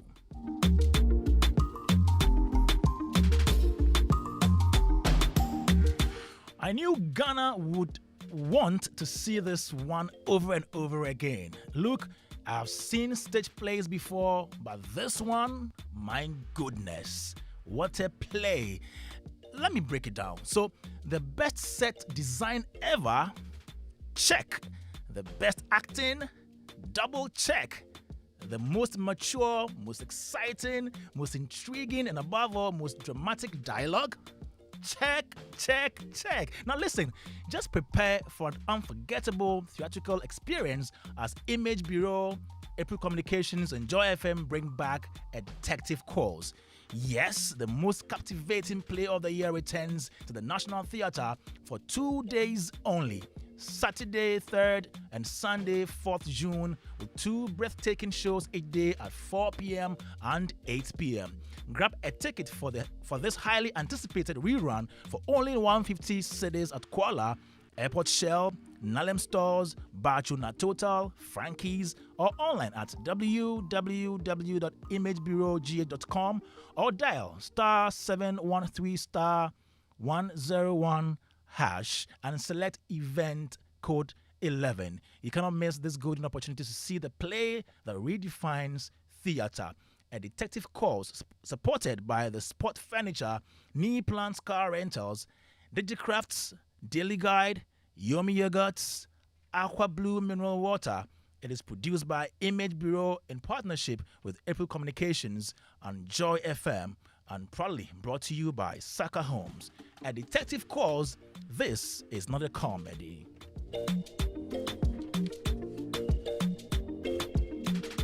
Now, let me tell you about Pentecost Hour. It is a religious broadcast program sponsored by the Church of Pentecost, and it comes your way with the chairman of the Church of Pentecost, Apostle Eric Nyamiche, on Joy 99.7 FM at 1:30 p.m. every Sunday. Tune in every Sunday at 1:30 p.m. as Apostle Nyamiche brings you life-transforming truth that nourishes the soul, ignites passion, and restores hope in the nations. The Church of Pentecost, we are possessing the nations for the Lord.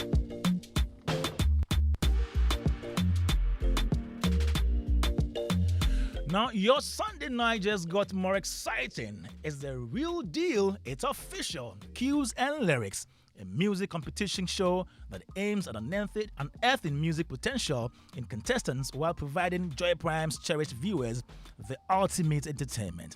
Watch the 12 budding musicians as they journey to stardom. Don't miss out on the experience every Sunday at 8:30 p.m. only on Joy Prime. Cues and Lyrics is produced by Joy Prime and powered by Hit FM. Cues and Lyrics, bring on the music. Joy Prime, the ultimate experience.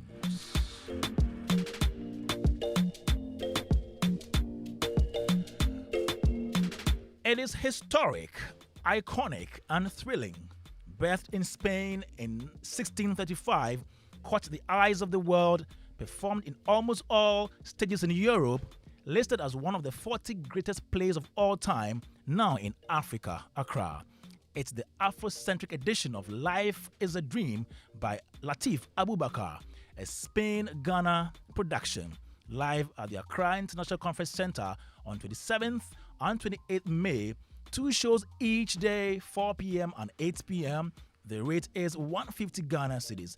Dial *447*1092# to grab your tickets, or visit Latif Globe on Facebook, Twitter, and Instagram for details. Tickets are available at Joy FM, Barcelona Total, and Airport Shell. Life is a Dream is sponsored by Embassy of Spain and MNC Group, supported by the Second Coming of Nkrumah Project, powered by Joy Entertainment, Graphic News Plus app, and Globe Productions. Globe Productions, experience the best. Once again, MTN wishes to inform all its valid customers who haven't registered their SIM cards with the Ghana card to do as directed by the regulator, National Communications Authority. All unregistered phone numbers will be disconnected permanently by 31st of May 2023. Complete your registration with your Ghana card, GPS address, and your unique code at any MTN service center or any of the MTN agents across the country. Please register your SIM card to avoid disconnection permanently and stay connected everywhere you go. Joy 99.7 FM Showbiz A to Z. My name is Kwame Dadzie. We are back to the discussion. We are reliving the good old days of entertainment in Ghana. And I have Ken Addy, Uncle Ken Addy. I have Uncle Kaltufor, Uncle Paul Ankra, Bile. I have Uncle Fredima, Frechi Mensa, all in the studio. Now let's go to Night Life. Way back into time. Night Live. Let me start with you, Uncle Bile. I'll start with you, Chief Moomin. When they were there, where were you? Bile. My brothers during the break, that when you mentioned that when we come back, this is what we're going to discuss. I was just saying to them that whatever we're going to discuss has to start from me. Yes. Because it won't make sense to jump from Billy before you come back. Coming back. Okay, yes. Uncle Ken, yes. There's an evolution. Start for us. There's an evolution. Yes, start for us. So you're talking what? Nightlife? Nightlife. Huh? Mm. So nightlife consisted of live music at different locations, discotheques, venues like the Ambassador Hotel, Tiptoe Gardens, Metropole. Mostly it was the hotels, you know. Okay. Metropole Hotel in downtown Accra, Star Hotel, Continental Hotel. Then there's Talk you of know, the Town then there's come Tiptoe Gardens. Okay. On Tiptoe Lane. Oh, okay. Yes, it used to be one of the top places to be. nightclubs. I'm telling you. And I think yes, Apollo Theatre was owned by Auntie Dinah and her husband, and Auntie Dinah's husband was Geraldo Pino, and he had a group, the Heartbeats. Heartbeats. Geraldo Pino hailed from Sierra Leone. Okay. And he married Auntie Dinah. So for those of us who don't know Auntie Dinah, Auntie Dinah was a top. Hey, you know, back in the days,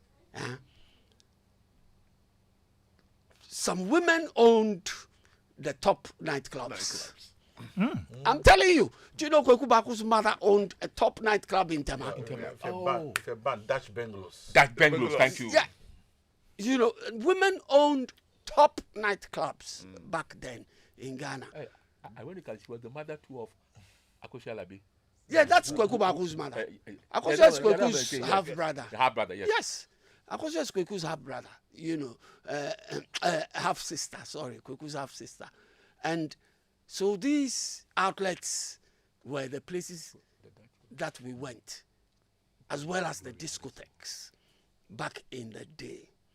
And back in the day, nightlife was, I don't know even how to put it. I mean, yes, it was very sweet. If you want me to use that word, sweet. Nightlife was sweet. You go, you listen to the bands playing the sort of music you wanted to hear, people coming to dance, do this. I realized back then that a place like Tiptoe had a program for the week. There was the Wednesday night special. That's the midweek special at Tiptoe Gardens down here. And that was on a Wednesday, you know. So you start the week, Monday, people would go to the afternoon jumps and things, not particularly to the nightclubs, Mondays to about Wednesday, but to the cinemas to watch the movies, you know. Yeah, the Opera Square was huge. Opera was for the youngsters who wanted to watch the cowboy films, the Indian films, the Chinese films at the time. And the place was always crowded with people to watch those things. The cinemas, what I liked back then was that there were cinemas in all communities. Yeah. Nima had his, Newtown had... Newtown had Oxford, did it? Oxford, yes. Yes, Newtown was Oxford in Newtown. Circle had Orion. Circle had Orion. Oh, no. Yes. Orion. Circle had Orion. You know, Adabaka had Roxy. And Globe. Globe was Adabaka. Yes. And then Go Bliss Theatre. Go Bliss came later. Yes. Okay. And then Rex. And Rex was the Parliament. The old Parliament House. The cinemas were spread along the Palladium. The present day Kanishi Market. There was a yes. Yeah. Okay, before you continue, were these cinemas only in Accra or other parts of the country? All over. All over. But I will tell you. All over. He was in Kumasi. He will tell you what happened in Kumasi. And what happened those days was, with the films, back then, the films were shot on celluloid. So the celluloid films were in cans. Yep. Silver cans. Reels, silver cans, reels, plenty reels. And so if you bought the rights to show a film, like... Trade the hard way. Trade the hard way. Like three and the hard way. Or Shaft. Oh boy. You know, God, man. the only copy of the film that will come to Ghana will be that. Those reels. Wow. And so those reels will have to do the circuit. Rounds. All the cinemas in the whole country have to be done with those reels. So it starts in Accra, it moves from Orion to Rex. They take to the this. whole thing to a different place. Yes. Labadi was Olympia. Yes. Nobody would bother to bring a replica of the film because they won't even sell it to you. They won't sell it to you. They won't even sell it to you. So there was no piracy. So until one cinema finishes watching, Exactly. the other can't watch. Absolutely. Yeah. But they put them in the papers. Yeah. Okay. Today is at Rox. Tomorrow is at Olympia. Yes. Oh, They okay. advertise. So there It is are at dates out there. Wednesday it is at Regal. Thursday, not the restaurant. Too. Exactly. That was it. They all advertised in the press to show the rounds that the film would make. Interesting. So everybody got to see the film in their own environs, so to speak. So it was nice and it was orderly, That was where the cinema life was. And it was vibrant. It was all mostly foreign films until before I left Ghana. I did not know of any serious Ghanaian film that was doing the circuit then. When did they do Blackwood in the African Board? That's 80s. I was not here. Maybe I saw them shooting some on the circle. Okay, yes, 80s. yeah. Okay, so that was before. That was, yeah. Kwawan says. But the discotheques were the main. But there have been Genesis Chapter X featuring Uncle Williams, B. Williams. I don't know. These are movies, Yes. So when we come to the movie okay, side, then we mention them. Yeah. So nightlife still. So the discotheques were also spread across the environs. In Kokomemle, right here in Kokomemle, we had Pussycat. That's opposite Top Radio. Name of a cinema? No. That was a nightclub, a discotheque. Nightclub, Yeah. Pussycat. A discotheque, Pussycat. Yeah. And Pussycat Interesting. was one of the top discotheques back then in the early 70s. The music was hip. You had Cave Roy in Osu. Yep. The music was what you wanted to hear, the in thing that was being played in those discotheques. And nightlife was the weekends, oh my God. The students, you see, strangely enough, back in those days, it was the students who enjoyed these things. Especially when they were on holidays. And when we were on holidays and stuff, that's when we used to go out and the ladies were generous. Because you, a student back then, I'm saying, let me expatiate. Relax, Chief Moment. Relax. You're always thinking evil. Evil mind. Kwame, as a student back then, you didn't have too much money. You were not working. You didn't have money. You go on holidays. Your pocket money. When you go on holidays, the pocket money ceases. It stops. Yeah. But you won't nobody's enjoy. going to give But you you won't pocket enjoy. money. Yes. Nobody's going to give you pocket money at home. But the ladies, they saved their monies. So they were the ones who actually took us out to enjoy the nightlife, the cinemas and the discotheques and things. The ladies were generous. Ladies, they're not as affluent as we, the guys, with money. Because back then, we, the guys, when it was money, you do useless things with your money. The ladies will keep their money, And spread them on you. Yes, and they realized that we were not people who had any money. Uncle Ken, you enjoyed though. Oh, Chiake, we really enjoyed with the ladies. I'll always appreciate the ladies from our era, because they knew our situation and they helped. Oh. So they would go to films. If you had money, fair enough, you take her out, But mostly, it was the ladies that catered for us. Things are not the same and Kwame, anymore. The nightlife back then was sweet. We enjoyed. Okay, Uncle Billy. Pass the button.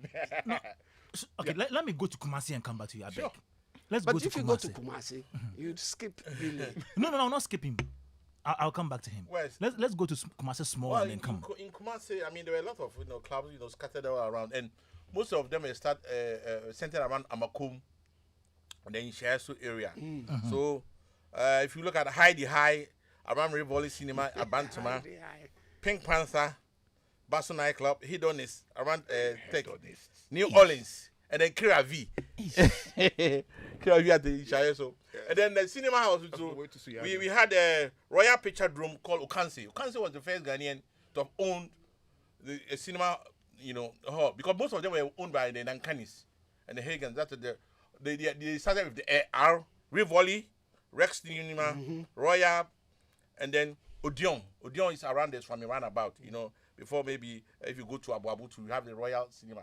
And the nightlife in Kumasi was vibrant in terms of people patronizing it, especially during our Interco and those kind of people would just jump to the clubs and have fun. But the Basso nightclub, the Star nightclub too, were there, feeding on the live bands like the Nana Force. I can't remember in 1975 they had a band called 120 or something. Hey, 120. Yeah. Oh yeah. There was a guy called Dennis Law. There was this new drum, Pearl drum and Ludwig. It had then been introduced on the market, and if you see these people, playing them, and then I think Americana Hotel too, they also had a disco night. But guys, do you know when Fred was mentioning the cinemas in Kumasi, he mentioned a lot of cinemas beginning with R. Yes, all of them beginning. Rivoli, Rex, they were owned by Nankani Hagan. There were two of them, and Lebanese so and the Ghanaian. Nankani owned the cinemas that were beginning with R, and okay. Captain owned the cinemas with the that O's. were beginning with the O's. Oh, wow. Yes. Odeon. Yes, Odeon. Yes, Captain Interesting owned. Yes, revelation. very interesting. And then nightlife. I mean, at that time, for instance, in most of the villages in Kumasi, they were now being connected to the Akosomo grid. So most of them were using plant. I quite remember in 1973 when CK came to perform in our hometown Agogo. It was a tennis court that they came to perform there. And unfortunately, the nearest place that one could get fuel to buy was in Konomo. They forgot to buy fuel and they do the performance and the generator went off. Oh, I'll go for fun chem I'll come and perform again. I can't remember vividly at that time. Nightlife in those days were very, very fun because at that time, in terms of armed robbery and those kind of things, Charlie, you couldn't see anything. People can just go to the railway station, just go and jump. I can't remember the late President Kufuor's brother. He was called George Kufuor. He was telling me that those days they could take the night train from Kumasi, come and jump in Accra, and then before the next morning, Charlie, they are back to school and a whole lot of things. So things were very, very, very, very, very, very good in terms of how the nightlife was. Uncle Billy. Yes, sir. How was your experience like? Was it different? Well, I mean, not so much different. I mean, Ken charted off. The start of the process. I've already talked about how I got into music, and when I was 16, I did my first DJ gig. Now that eventually in 1979 brought me as a resident in Keteke, and I was there for 5 years. Till I left for the UK in '84. Now, the nightclubs like the Pussycats, the Cave du Roys, the Ketekes, and all that were a very big part of our lives, especially during the long vac, because that's when all the students were at home. Now, there was a club in Teshinua called Stereo Sport. Okay. Now, Stereo Sport, a lot of people don't tend to talk about it a lot, but it was one of the pioneers when it comes to nightclubs. Stereo Sport was there before the Black Caesars and KTKs. They were there before I left Ghana. Absolutely. Stereo Sport was one of the pioneers when it comes to nightclubs in Ghana. Very true.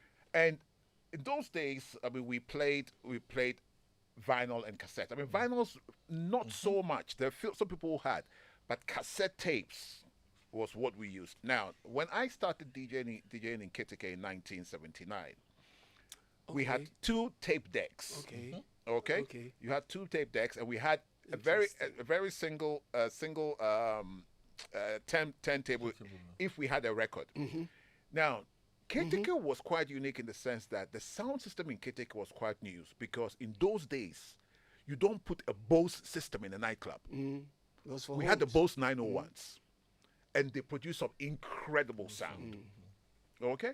So, we started off with the whole question of cassettes and then trying to mix with cassettes. Look, these days it's so easy. Everyone's using Seratos. You cue a button, hit it, the mix is sorted out.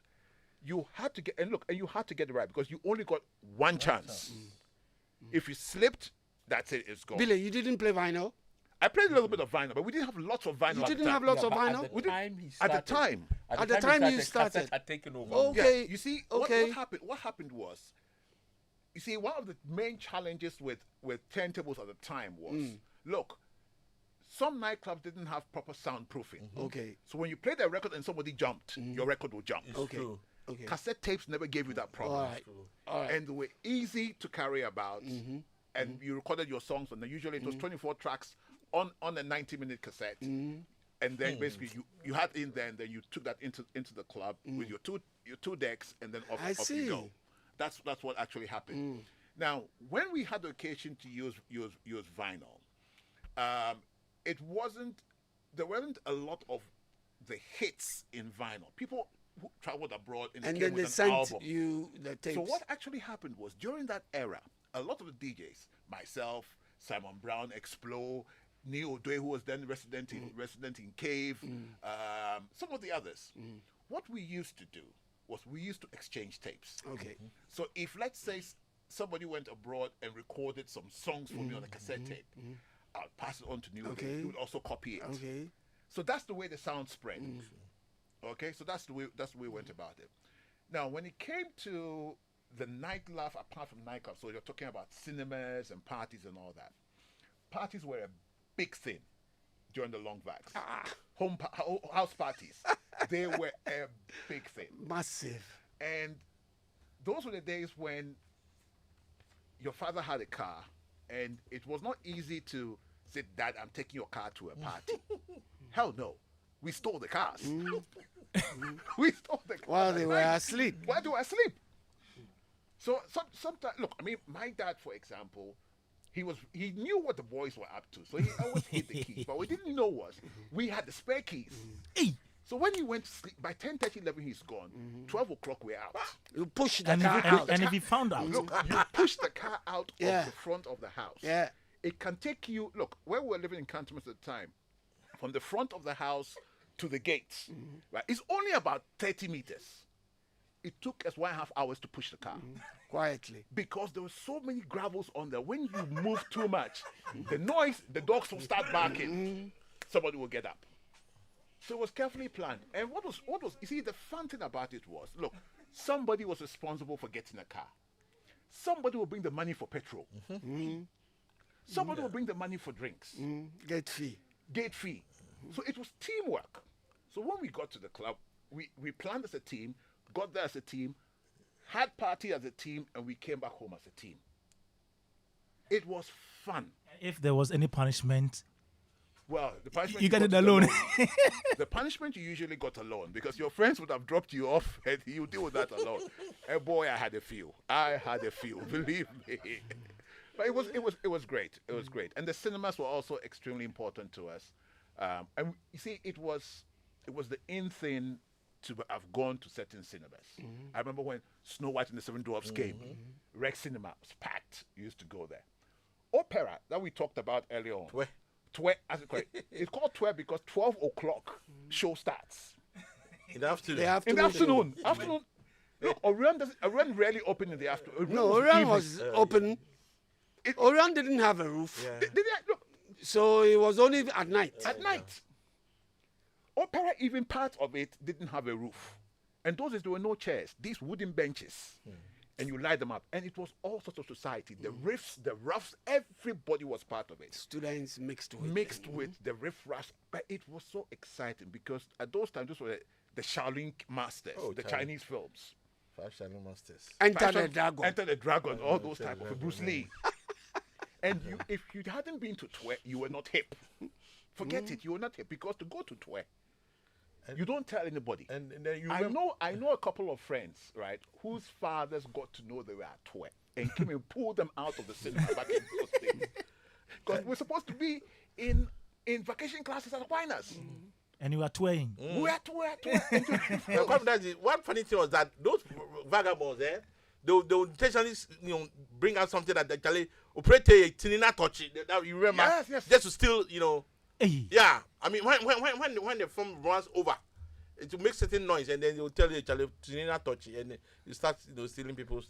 Okay, you can come in. No, I mean, there Wow. were great eras, fun times. And you see, in those days, we didn't have lots of traffic. I remember, look, you could drive from Accra to Eburi in 50 minutes. You'll be in Eburi. Very, very few cars. But no, we had fun. We had fun. Uncle Carl, your experience. I will always limit myself from 72 Okay. to 81. Okay. Because after 81, virtually everything was killed. Let's Yeah. not mince words. It's true. Yeah, Okay. after the revolution, Yes. Yeah. curfew I'll- million or whatever it was. And don't forget that initially the curfew was 4 p.m. Before later it was made to 6 p.m., then to 8, then to 10 like that. So I'll limit myself. In Achimota School, I still believe that is still the only school that is not walled off. Yeah. I was quotation marks fortunate enough to have been on the western compound. So we were far away from authority. Ask anybody who was either in house 12, house 18, and the female houses of house 11 and house 17. We'll go down the stone quarry, get down to the Domi Road, take Trotro, 1 year, Orion. We'll go and watch all manner of movies. We'll go and run away and do all manner of discos. And I'm talking about during term time. But lo and behold, the one thing I found amazing was that when they caught you, they had a way in which they settled it, that the masters, you wouldn't be fired. Thank God for Jesus. Because I probably would have been fired about 2 or 3 times. But they'll suspend you. Then you come back. That was the way they were handling things. Places like they make mention of. Later on, as we grew older, we started feeling a bit more quotation marks, hip and high. We stopped. Twe, I stopped going to Twe. Because like Paul said, Twe was every Tom, Dick and Harry. And if we are unfortunate to have met somebody who has watched that movie 15 times, so knows every move, and is sitting just in front of you. Kale, go to about you to I told you. You know, Spoiler alert. It spoils or takes away all the suspension. You had commentators. Very good. So we would Oh. move from there. So gradually, as So we got annoying. to form 4, form 5, we stopped going to 12. We started going to the more expensive Rex and Globe. Yeah. Because that's where the quotation. And that was marks are- 6 p.m. Yes. Yeah. But those days, maneuvering was quite easy. Very easy. He told you there were hardly any cars. I mean, Hardly we're any not that. It's not like the Accra we have today. So it was there for us. The likes of, once again, I limit myself to the 70s. The nightclubs.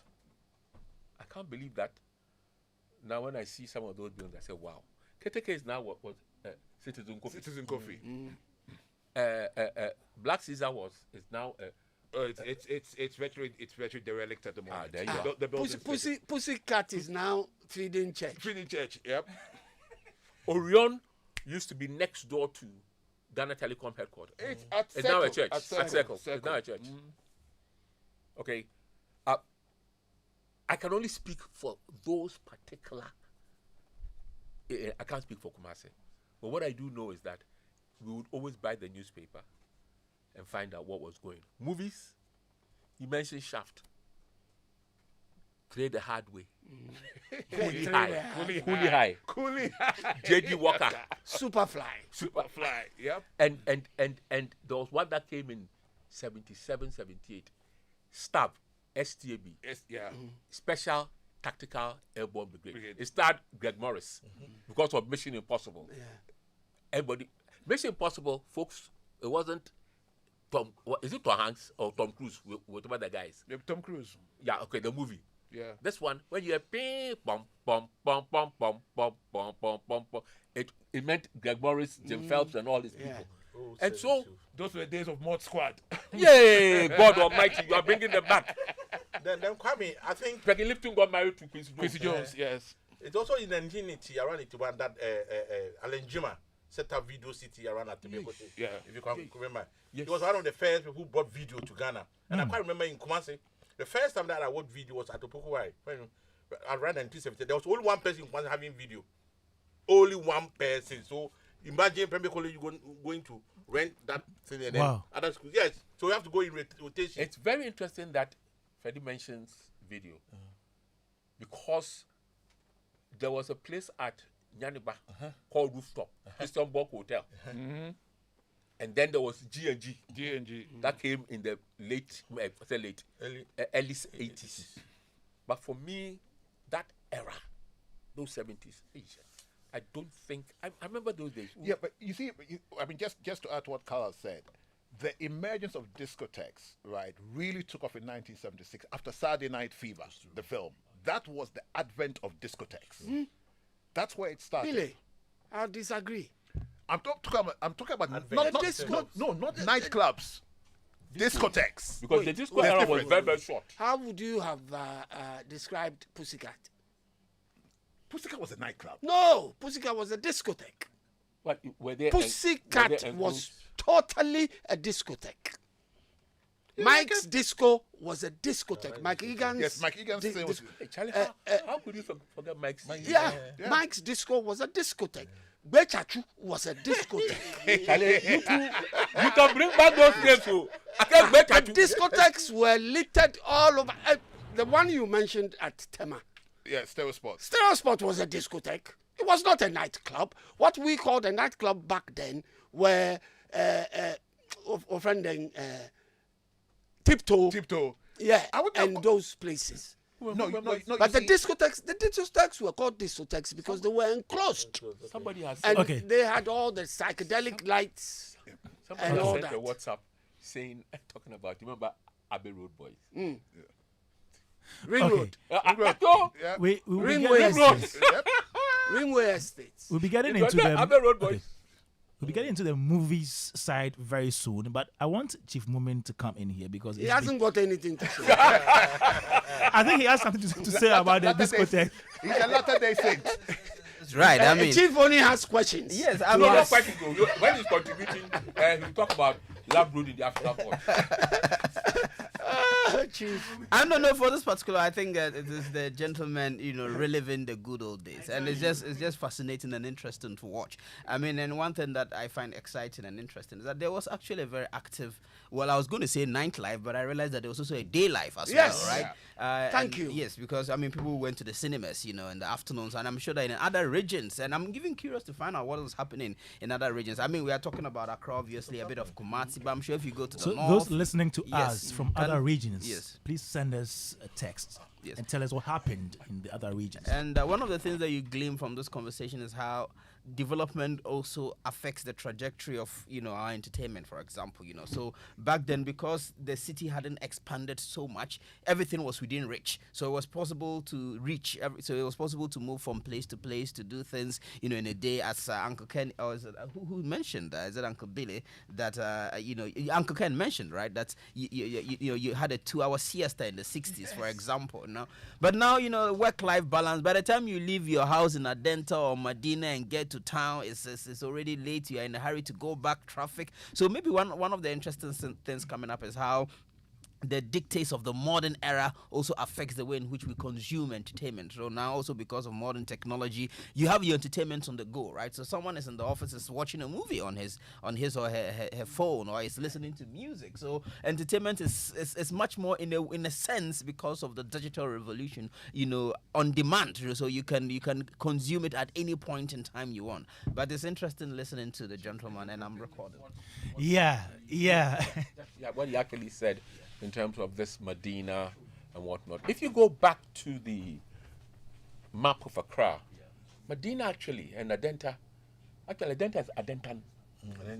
They're actually villages. They were not quotation marks part of Accra. Accra has now expanded that even Kaswa is now part of Accra, if you understand what I mean. So yes, you have a point there when you talk about the contingency in terms of people getting up at 4. When I was in sixth form at Presec, we didn't have Adentan. Presec was out of town. We only had. There was we only had Medina. But we had Medina. No, I know. We had Medina. I know. Then. But no Adentan. It had not spread to that area. Yeah, that's what I'm saying. You're going to even Motown itself. You were traveling to Achimota. How much more Presec? Presec, so I can understand where you're coming from in terms of these days people are staying at Ebri and then coming to work in Accra. But that's a very good point as far as I'm concerned when you speak about it. Okay, Showbiz A to Z. Now let's settle on the film side a bit, because I heard you mention some movies you watched in the past, but I also seen some information here. The Ghana Film Industry Corporation released the movie I Told You So in 1970, Visitor in 1981, His Majesty's Sergeant in 1984. Then in 1981, Ansan released the first ever independently produced African film called Love Brewed in So that was African 81 Pot. and not 84. And in 1982, King Ampa also produced Kukrentumi, The Road to Accra. Hold on. I would humbly request that we check the years again. Yes, Am I right? In the 80s, They're right. I know I agree with the 80s, but whether it was 81 and 82 is what I am not too sure. They're right. I don't think Love Brewed. I hadn't gone. They're right. I was in university. Uncle Ken, you missed the. Yeah. No, I wasn't here. He was working in Queen Elizabeth's land. Uncle Fred and Uncle Carl, you watched these? Yeah, these we did. movies? But it wasn't a real quote. Like the ones we're looking out for. You're looking out for Shaft in Africa. The Ghanaian films, that's what I was saying. I watched Kukrentumi Road to Accra at Rivoli Cinema in Kumasi. There you are. Yeah, that's where I watched. But I have experience in 1979. I had gone to Rex Cinema to watch Five Charlie Masters, and the revolution was in place. So I left my bag in a queue, ready to go for some watches there. At that time, cigarette was an essential commodity. And those guys, I shoot you. So that means when you take one puff, then you have to pass the cigarette to me so that I'll take another puff. Oh, yes. My here some Panamaker, I'm just saying something that really happened to me. So somebody, there was a scatter, they call it a scatter. He came there and then somebody dumped the cigarette in my bag. Unknowingly. When I came, the soldiers were around to search people's bag. They said, hands up. They searched my bag, and then there was this cigarette. The guy was ready to pull the trigger, but I had this thing. Divine intervention. Yeah, intervention from the person who was on this. Said, stop! I was taken to Jongo Police Station, just opposite to Rex Cinema. I was severely beaten. Because you had cigarette? Yes. 17, I will never forget. It was in July. Ken. Revolution time. That one, I'm sorry. Those are some of the negatives that happened. But I missed all those were the times, like I said, if somebody got one stick of cigarette, just one, I'm not talking about a pack, one, the number of people who will shoot you, I shoot you, it means that you may end up only taking one puff.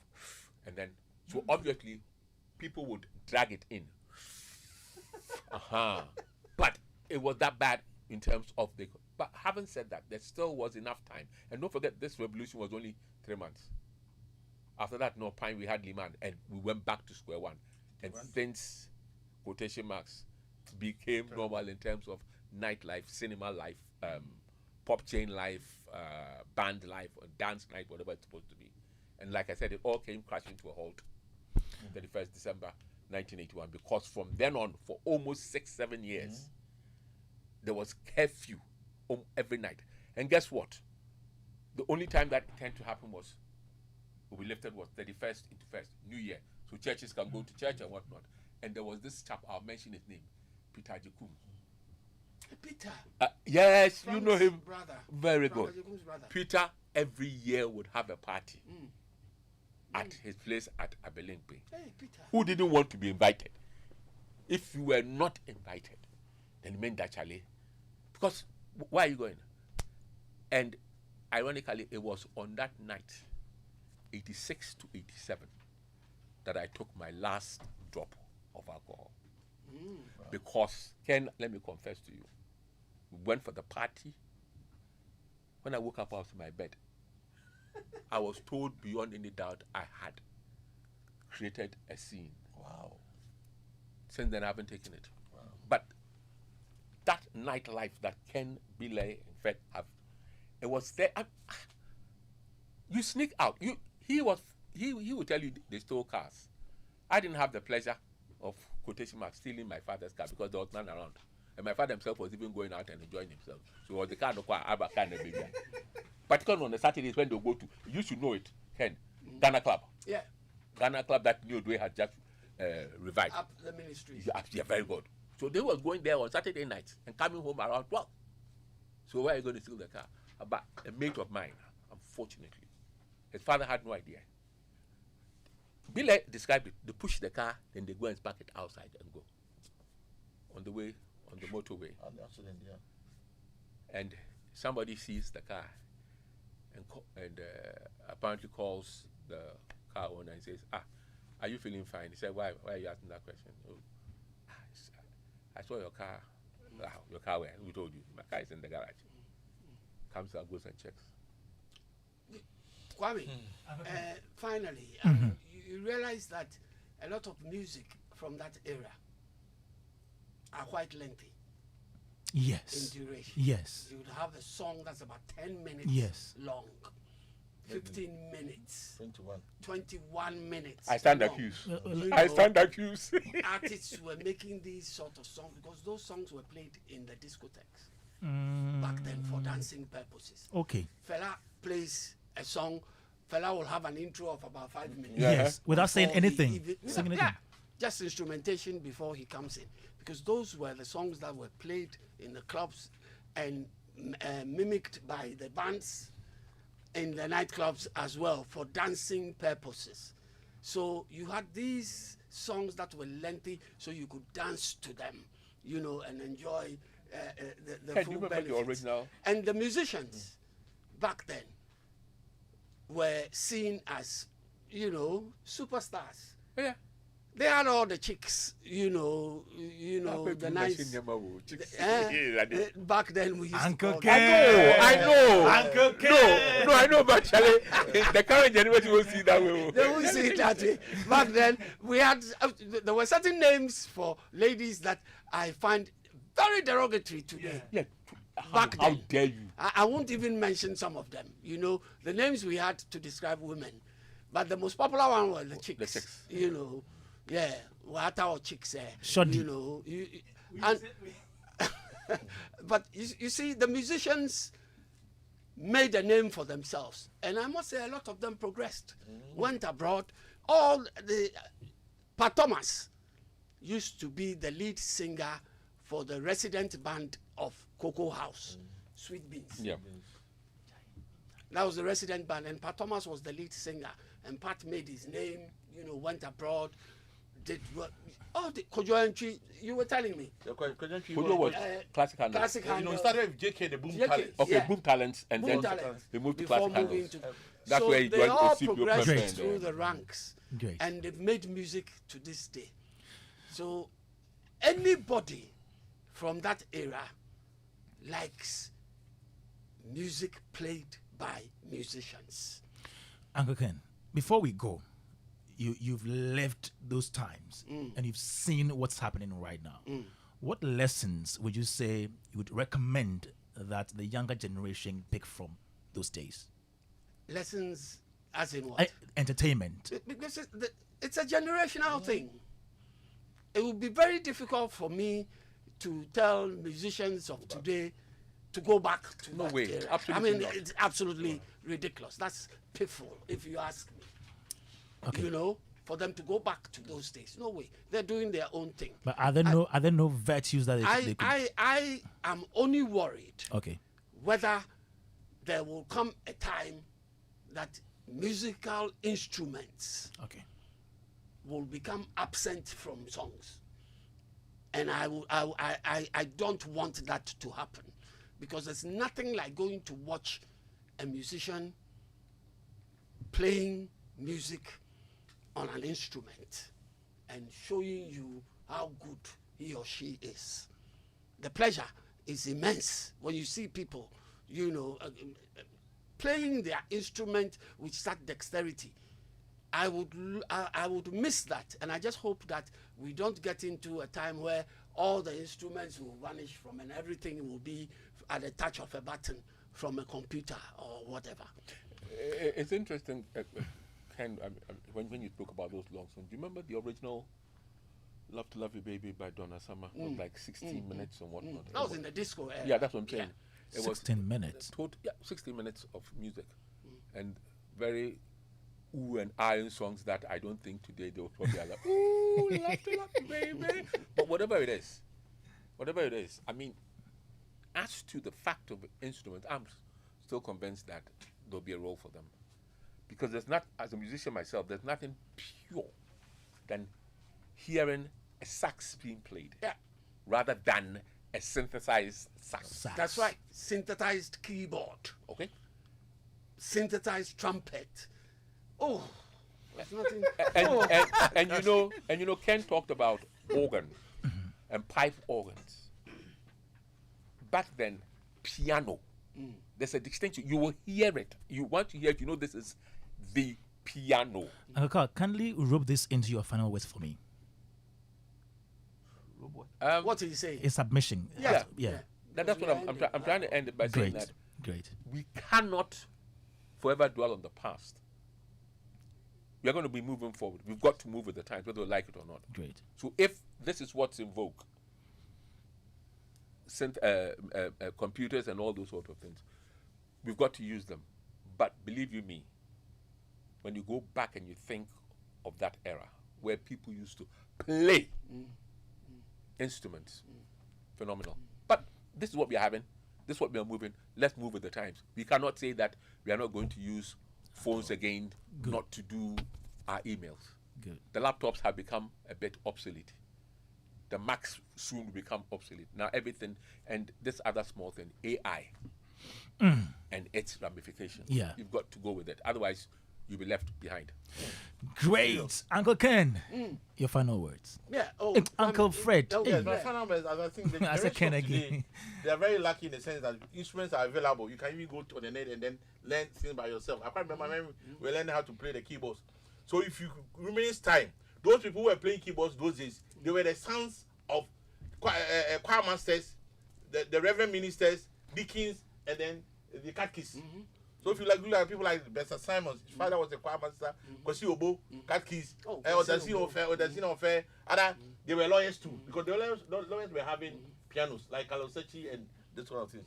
The generation of today, they are very lucky, and I think music, so far as the notes of the piano having changed from do, re, mi, fa, so to maybe other notes, music will still be in use, but there's an improvisation in terms of how the chords are structured and everything. People can just go for depending upon the jurisdiction that you are playing for. Because in our jurisdiction here, we're using major chords until this R&B started coming, and then you started deviating for it. So let the music play on, and then the generation let the music play on. So in the next conversation, I think you go deeper into what we expected today. I think it's interesting. Kwame, finally, for me, is something that I have come to realize in the modern sphere of music is that, and I think it is because the instruments are not used as much as they were back then. Because, for instance, if you take the piano, what we call the piano, there are different modes of piano work. You have the electric piano. Yep. You have the acoustic piano. Yes. Fender. Yes. Okay. Then you have the Fender Rhodes. And I don't think people know the differences. So everybody's talking about keyboards and putting all of them into one and saying keyboard. Just like the guitar. There's an electric guitar. There's an acoustic guitar. There's semi-acoustic guitars. Saxophone. Baritone, tenor. Sax, soprano sax, alto sax. There are differences in these instruments, and that is my fear, that with the way we're moving and people not using these instruments in the current sphere of music, we might lose sight of all that information that we need. Yeah, Kwame and Chief, and just one minor tiny thing here. Okay. And this is not necessarily with reference to a team, but the mere fact that I have realized that people don't read novels again. Everything novels. Now, you're talking novels. Newspaper, okay, but you're talking about this now. Newspaper. So you can see how it's changed. Comics are no more. No. Lance Spearman. Did you ever meet Lance Spearman? What about Kong and Gat? There's a Dadzie in England for there. Lance Spearman was from Nigeria. And Kong. Okay. Chief Moment. I mean, I think we should have this conversation again because there are other areas. In fact, they're just going into a whole area, the area of literature and all of that. I think that has been a great conversation. I've learned a lot. I have nothing further to add, and I celebrated the gentleman in the studio for sharing with us the slice of history. I'm very, very grateful. And I look forward, Kwame, you know, maybe 30 years from now, we'll also convene to talk about when South Korea used to say, huh? Production assistant's name. Anita. Kwame. Hello. What's the production assistant's name? Anita. Anita. I wish I'll be still alive when she comes and sits here when she's 60. And then she's talking about her experiences. I tell with you. Ken and everybody else. I'm telling you. All right.